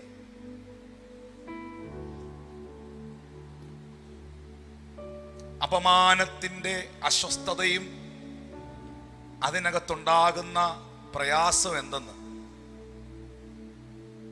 അപമാനത്തിലൂടെ പോയവർക്ക് മനസ്സിലാവും. ചിലപ്പോൾ ആ സാഹചര്യങ്ങളിലൂടെ നമ്മളും പോകേണ്ടി വരും. പണ്ട് ആരോണ്ട് പറഞ്ഞ പോലെ, പഴുത്ത ഇല വീഴുമ്പോ പച്ച ഇല ചിരിക്കരുത്. ഹലോ, ഒരു പക്ഷെ നീയും ചിലപ്പോ അതിലൂടെ പോകേണ്ടി വരും. അവിടെ ദൈവം നിന്റെ കൂടെ ഇരിക്കണമെങ്കിൽ ആ പഴുത്ത ഇല വീണപ്പം നീ ചിരിക്കാതെ നിന്ന് പ്രാർത്ഥിച്ച ആളായിരിക്കണം.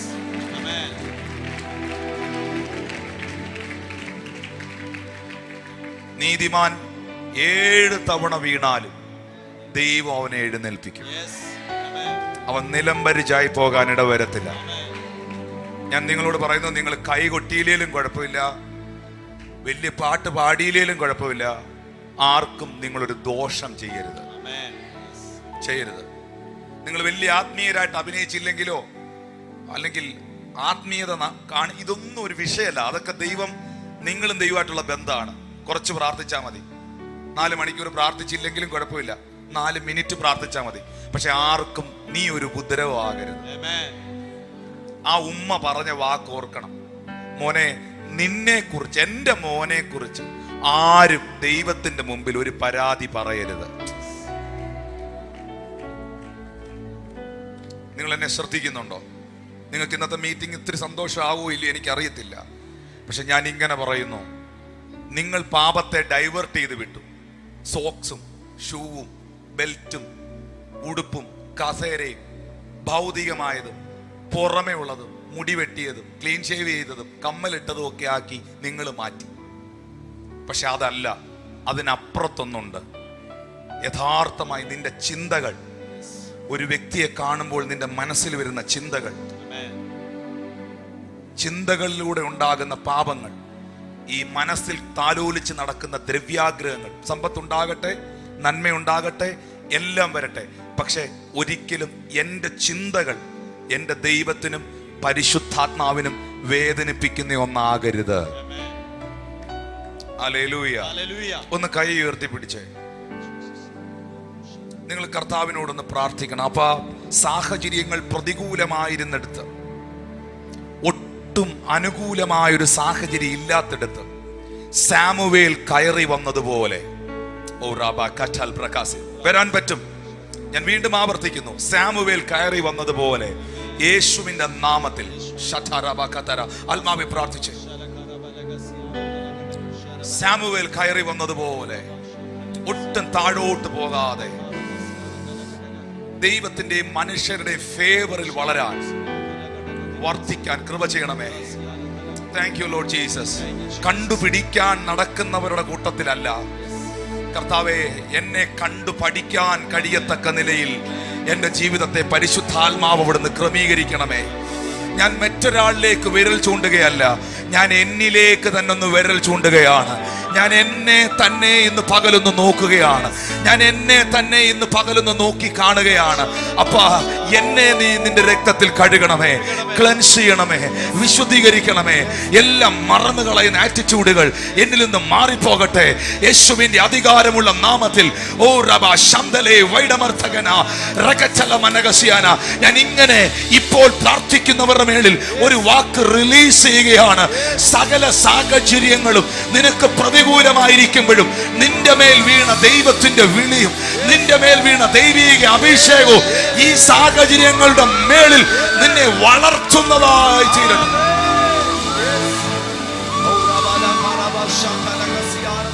വളർത്തുന്നതായി തീരട്ടെ. പ്രാർത്ഥന നിർത്തരുത്, ഉപവാസം നിർത്തരുത്, ദൈവത്തോടുള്ള ബന്ധം നിർത്തരുത്, ദൈവത്തോട് പിണക്കം കാണിക്കരുത്, വചനത്തോട് പിണക്കം കാണിക്കരുത്, അറിഞ്ഞ സത്യത്തോട് പിണക്കം കാണിക്കരുത്. സാഹചര്യങ്ങൾ എത്ര എതിരാണെങ്കിലും, ഏതൊക്കെ ഏലി പുരോഹിതന്മാരുടെ കാഴ്ചപ്പാടുകൾ നഷ്ടപ്പെട്ടാലും, ഏതെല്ലാം ബാല്യക്കാർ ദൈവഭയമില്ലാതെ പോയാലും, ഇതിന്റെ നടുക്ക് ഈ 2026 ഇതിന്റെ നടുക്ക് ഇതിന്റെ മധ്യയിൽ ഞാൻ അഭിഷേകത്തോടെ, പ്രാർത്ഥനയോടെ, ആരാധനയോടെ ഞാൻ അങ്ങയ്ക്ക് വേണ്ടി നിലനിൽക്കുന്ന ഒരു വ്യക്തിയായി. ഓ റബാഖാര അന്യഭാഷയിൽ ശബ്ദമുയർത്തി പ്രാർത്ഥിച്ചാട്ടെ. Thank you Lord. Thank you Lord. Thank you Lord. ഞാൻ എൻ്റെ കണ്ണ് കർത്താവിൽ ഉറപ്പിക്കുകയാണ്. എന്റെ ആറ്റിറ്റ്യൂഡ് അങ്ങയ്ക്ക് പ്രസാദമാകട്ടെ. ആ കരങ്ങളെ തട്ടി ചില മിനിറ്റുകൾ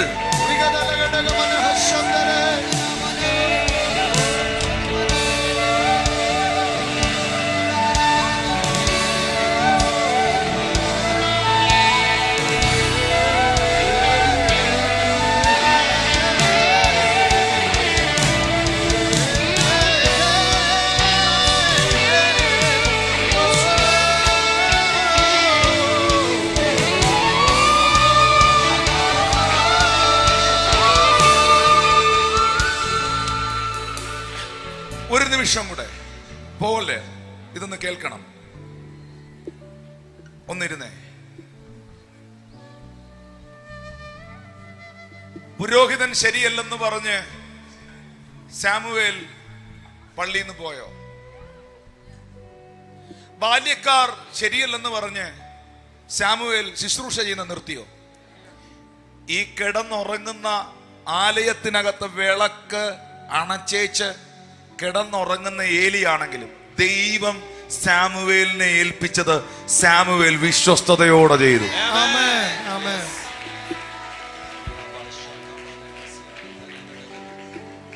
ഞാൻ ഇങ്ങനെ നിങ്ങളെ നോക്കി ഒരു വാക്ക് ഡിക്ലെയർ ചെയ്യുകയാണ്. ഈ 2026 ഇനി അങ്ങോട്ടുള്ള കാലം, ഞാൻ ഇങ്ങനെ പറയുന്നത് ഒരു ദൂതായി കൂട്ടിക്കും. ഇനി അങ്ങോട്ടുള്ള കാലം ദൈവമക്കൾക്ക്, ആത്മീയ കൂട്ടങ്ങൾക്ക് ഒട്ടും അനുകൂലമല്ലാത്ത കാലമാകും. കാരണം അന്ത്യകാലമാണ്. സാത്താൻ ഇനി അല്പകാലമേ ഉള്ളൂ എന്ന് മനസ്സിലാക്കി അവൻ അതിശക്തിയോടെ പ്രവർത്തിക്കും. അതിന്റെ നടുക്ക് സാമുവേൽ ബാലനെ പോലെ ഒറ്റയ്ക്ക് നിൽക്കേണ്ടി വന്നാൽ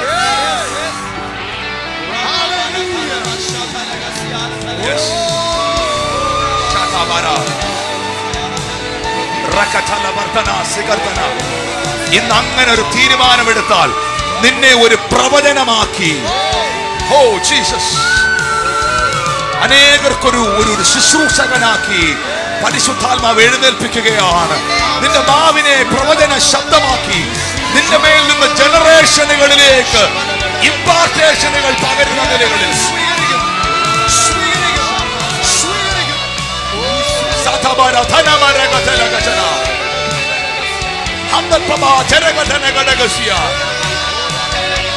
ആരോടൊക്കെയോ കർത്താവ് ഇടപെടുകയാണ്. ദൈവസന്നിധിയിലേക്ക് മടങ്ങി വരിക, പ്രാർത്ഥനയിലേക്ക് മടങ്ങി വരിക, ആരാധനയിലേക്ക് മടങ്ങി വരിക. എവിടേക്കോ ഇടിഞ്ഞു കിടക്കുന്ന യാഗപീഠങ്ങൾ പണിയുക, പണിയുക, പണിയുക. നിനക്ക് കാറ് വരുമെന്ന് കേൾക്കുമ്പോൾ അടിക്കുന്ന കൈയല്ല, നിനക്ക് വിസ വരുമെന്ന് കേൾക്കുമ്പോൾ കൊട്ടുന്ന കൈയല്ല. നിന്റെ തലമുറ ഇതാ വഴി തുറന്ന് രക്ഷപ്പെടാൻ പോകുന്നു എന്ന് പറയുമ്പോൾ ചാടുന്ന ചാട്ടമല്ല. ദൈവത്തോടുള്ള ബന്ധത്തിൽ, കർത്താവിനോടുള്ള ബന്ധത്തിൽ നിനക്ക് കയറി വരാൻ കഴിയുമോ?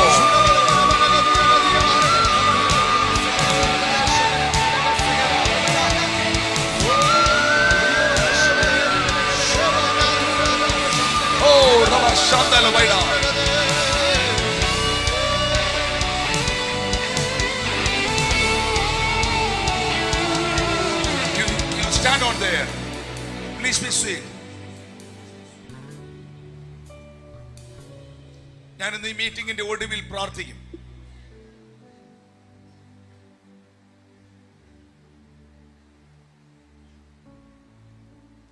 ജീസസ്,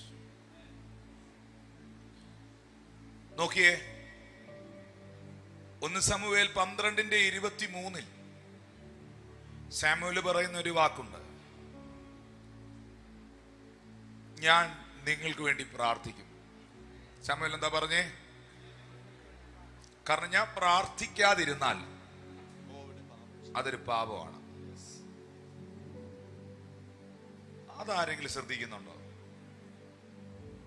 ഇല്ല. അതാ ഞാൻ പറഞ്ഞേ. ശരിക്കും ദൈവം ഇഷ്ടപ്പെടാത്ത കാര്യം എന്താണ് എന്നുള്ളത് പിശാച് പലതിന്റെ മൈൻഡിൽ വഴിതിരിച്ചു വിട്ടിരിക്കുകയാണ്. ഇവിടെ കിട്ടിയോ? 1 ശമൂവേൽ 7:3 മുതൽ 17 വരെയുള്ള വാക്യത്തിൽ ശമൂവേൽ ഇസ്രായേൽ ഗ്രഹത്തോട് പറയുകയാണ്, പൂർണ്ണ ഹൃദയത്തോടെ നിങ്ങൾ യഹോവയിലേക്ക് തിരിയുന്നെങ്കിൽ അന്യ ദൈവങ്ങളെയും അസ്തരോത്ത് പ്രതിഷ്ഠകളെയും നിങ്ങളുടെ ഇടയിൽ നിന്ന് നീക്കിക്കളഞ്ഞ് നിങ്ങളുടെ ഹൃദയങ്ങളെ ദൈവത്തിലേക്ക് നിങ്ങൾ തിരിക്കണം. കാരണം എല്ലാ എണ്ണം വഴിതിരിഞ്ഞ് നടക്കുക. നിങ്ങൾ ദൈവത്തിലേക്ക് തിരിയണം. നിങ്ങൾ യഹോവയെ മാത്രം സേവിക്കണം. അവൻ നിങ്ങളെ ഫെലിസ്ത്യരുടെ കയ്യിൽ നിന്ന് വിടുവിക്കും. ഇനി 1 ശമൂവേൽ 7:5 മുതൽ 12 വരെ വായിക്കുമ്പോൾ മിസ്പയില് ശമൂവേൽ ഇസ്രായേൽ ജനത്തെ മുഴുവൻ വിളിച്ചുകൂട്ടി, ഞാൻ നിങ്ങൾക്ക് വേണ്ടി യഹോവയോട് പ്രാർത്ഥിക്കും. അടുത്ത വാക്യം, അവർ യഹോവയുടെ സന്നിധിയിൽ എന്ത് ചെയ്തു? ഉപവസിച്ചു. ശമൂവേൽ പ്രാർത്ഥിച്ചു, ശമൂവേൽ ഉപവസിച്ചു. അമ്മമാരല്ല എന്നെ നോക്കി. ഇന്ന് ഫാദേഴ്സ് ഡേ ആണ്, എനിക്കറിയാം. എല്ലാ പിതാക്കന്മാരെയും ഓർത്ത് ദൈവത്തെ സ്തുതിക്കുന്നു. പക്ഷെ അമ്മമാരെന്നെ നോക്കി, അപ്പന്മാരെന്നെ നോക്കി. വിവാഹം കഴിഞ്ഞ് വർഷങ്ങളായിട്ട് അപ്പനും അമ്മയാകാൻ പറ്റാത്തവരും നോക്കി. നിങ്ങൾക്ക് ദൈവം തലമുറകളെ തരും. അമ്മമാരും അപ്പന്മാരും ഒന്ന് കൈ ഉയർത്തി. സീരിയസ്ലി, നിങ്ങൾക്ക് എന്നെ ഇഷ്ടമല്ലേ? ഇഷ്ടപ്പെടുന്നില്ലേ വചനം പറയുന്നത്? ഞാൻ പറയുന്ന താല്പര്യം തോന്നുന്നില്ലേ? നിങ്ങൾക്കറിയോ, നിങ്ങളുടെ ഇടയിൽ ഇന്നല്ലല്ലോ ഞാൻ ശുശ്രൂഷിച്ചിട്ടുള്ളത്.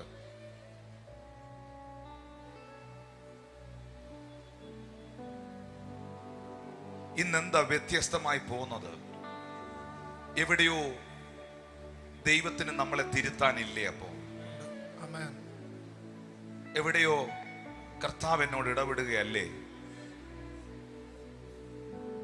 ദൈവം നിങ്ങളുടെ മധ്യയിൽ നിർത്തിയിരിക്കുന്ന നിങ്ങളുടെ ഇടയനിലൂടെ, ശുശ്രൂഷകനിലൂടെ അല്ലാതെ ദൈവം ഇതെങ്ങനെ നിങ്ങളെ അറിയിക്കും? അറിയിക്കും എന്നുള്ളതിൽ സംശയമില്ല. ഞാൻ അറിയിച്ചില്ലെങ്കിൽ അത് എന്നോട് ചോദിക്കുകയും വേറൊരാളിലൂടെ നിങ്ങളെ ഇത് അറിയിക്കുകയും ചെയ്യും. അത് ഉറപ്പാണ്. കൈ ഉയർത്തിയ അമ്മമാരും അപ്പന്മാരും, നിങ്ങൾ ഈ ചെറുപ്പക്കാരനെ കണ്ടോ? ആരെയാ? ശമൂവേലിനെ കണ്ടോ? ഉപവസിക്കാത്ത ആളുകളുള്ള കാലത്ത് ഈ മനുഷ്യൻ ഉപവാസ പ്രാർത്ഥന അനൗൺസ് ചെയ്യുകയാണ്. പ്രാർത്ഥിക്കുന്നവരില്ലാത്ത കാലത്ത് ഈ മനുഷ്യൻ പ്രാർത്ഥനയിൽ ജാഗരിക്കുകയാണ്. ഇനി നിങ്ങൾക്കോടൊരു കാര്യം പറയാം. പ്രാർത്ഥിക്കുന്ന അമ്മയുടെ മകൻ പ്രാർത്ഥിക്കുന്ന അമ്മയുടെ മകൻ പ്രാർത്ഥിക്കുന്നവനായി, Amen. ഉപവസിച്ച അമ്മയുടെ മകൻ ഉപവസിക്കുന്നവനായി. മാതാപിതാക്കളെ, തൊഴുകയോടെ പറയാം, നിങ്ങൾ കാണിക്കുന്നത് പലതും നിങ്ങളുടെ ജനറേഷനെ തൊടുന്നതാണ്.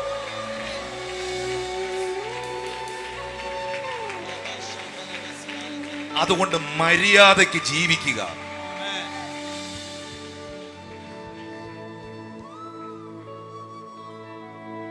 ഹന്ന പ്രാർത്ഥിക്കുന്നവളായിരുന്നു, കണ്ടോ, മോനും പ്രാർത്ഥിക്കുന്നവനായി.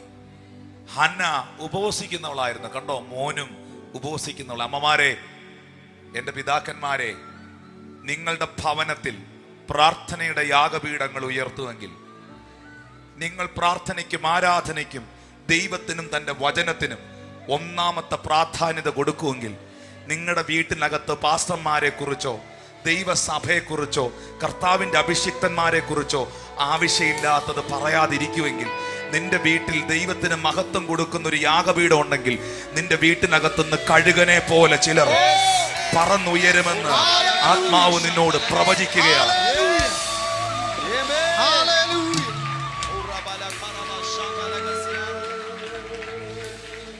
എന്താ ഇസഹാക്കേ നീ അബ്രഹാമിനോട് ചോദിച്ചത്? അപ്പ, വിറകും കത്തിയും ഉണ്ടല്ലോ, യാഗമൃഗം എവിടെ എന്ന് ചോദിച്ചേണ്ട. ഇസഹാക്കിനറിയാം, എൻ്റെ അപ്പൻ യാഗം കഴിക്കാൻ പോകുമ്പോൾ യാഗമൃഗം ഇല്ലാതെ പോകത്തില്ല, വിറകെടുക്കാതെ പോകത്തില്ല, കത്തിയെടുക്കാതെ പോകത്തില്ല, തീയെടുക്കാതെ പോകത്തില്ല, യാഗമൃഗം ഇല്ലാതെ പോകത്തില്ല.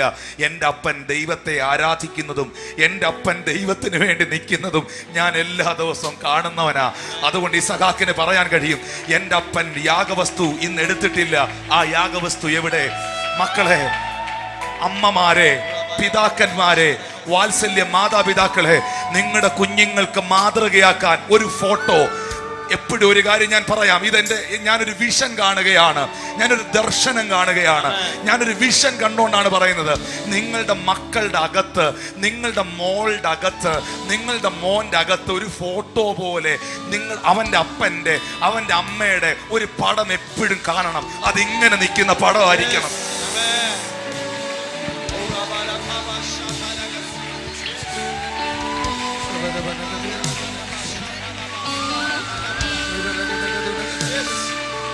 അവൻ പറയണം, എൻ്റെ അമ്മ മുഴങ്കാലിൽ നിന്ന്, എൻ്റെ അപ്പൻ മുഴങ്കാലിൽ നിന്ന്, ഇടിവിൽ നിന്ന് പ്രാർത്ഥിച്ചതിന്റെ വിടുതല ഞാൻ അനുഭവിക്കുന്നതെന്ന്. ഇന്ന് പകൽ ഒരു തലമുറ വഴിതെറ്റുക. മാതാപിതാക്കളെ, കരയ്, ഒരു തലമുറ വഴിതെറ്റുക.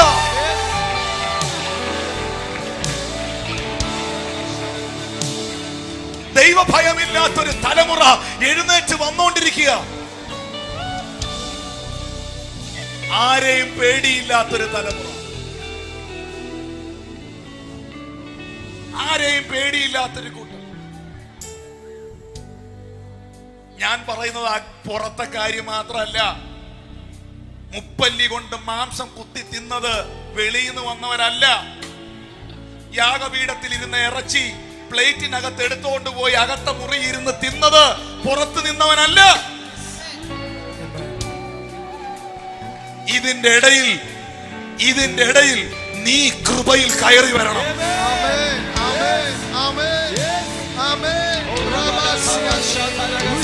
ഗിവപ്പ് ചെയ്യരുത്. ഇത്രയേ ഉള്ളൂ ആത്മാവിന് ഇടപെടാൻ. ഗിവപ്പ് ചെയ്യരുത്, ഗിവപ്പ് ചെയ്യരുത്, പുറകോട്ട് പോകരുത്.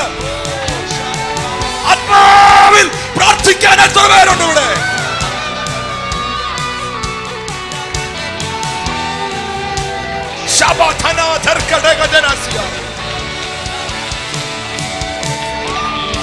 പ്രാർത്ഥിക്ക്. ഒരുത്തൻ വീഴുമ്പോൾ അവനെ ചവിട്ടുകയല്ല, ഒരുത്തൻ വീഴുമ്പോൾ പരിഹസിക്കുകയല്ല. അപ്പോ ഇടിവിൽ നിൽക്കുക,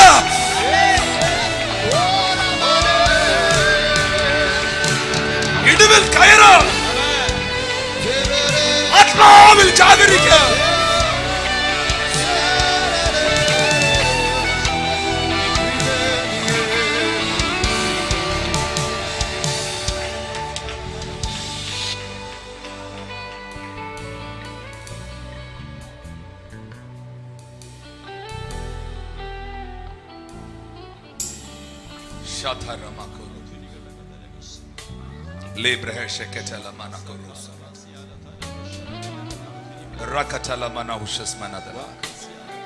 കർത്താവ് ആ വേർഡ് ഇങ്ങനെ ഉയർത്തിപ്പിടിക്കുകയാണ്. ബോത്ത് ഫേവർ, രണ്ട് ഫേവറുകൾ സാമുവേലിന്റെ മേളിലും യേശുവിന്റെ മേളിലും വീണു. മനുഷ്യന്റെ ഫേവർ, ദൈവത്തിന്റെ ഫേവർ. സാഹചര്യങ്ങൾ എതിരായിരിക്കുമ്പോഴും ഒരുത്തന്റെ മേളിൽ ദൈവത്തിന്റെ അനുകൂലതയുണ്ടെങ്കിൽ സാഹചര്യങ്ങളല്ല അവന്റെ ഉയർച്ചയെ തീരുമാനിക്കുന്നത്. അവൻ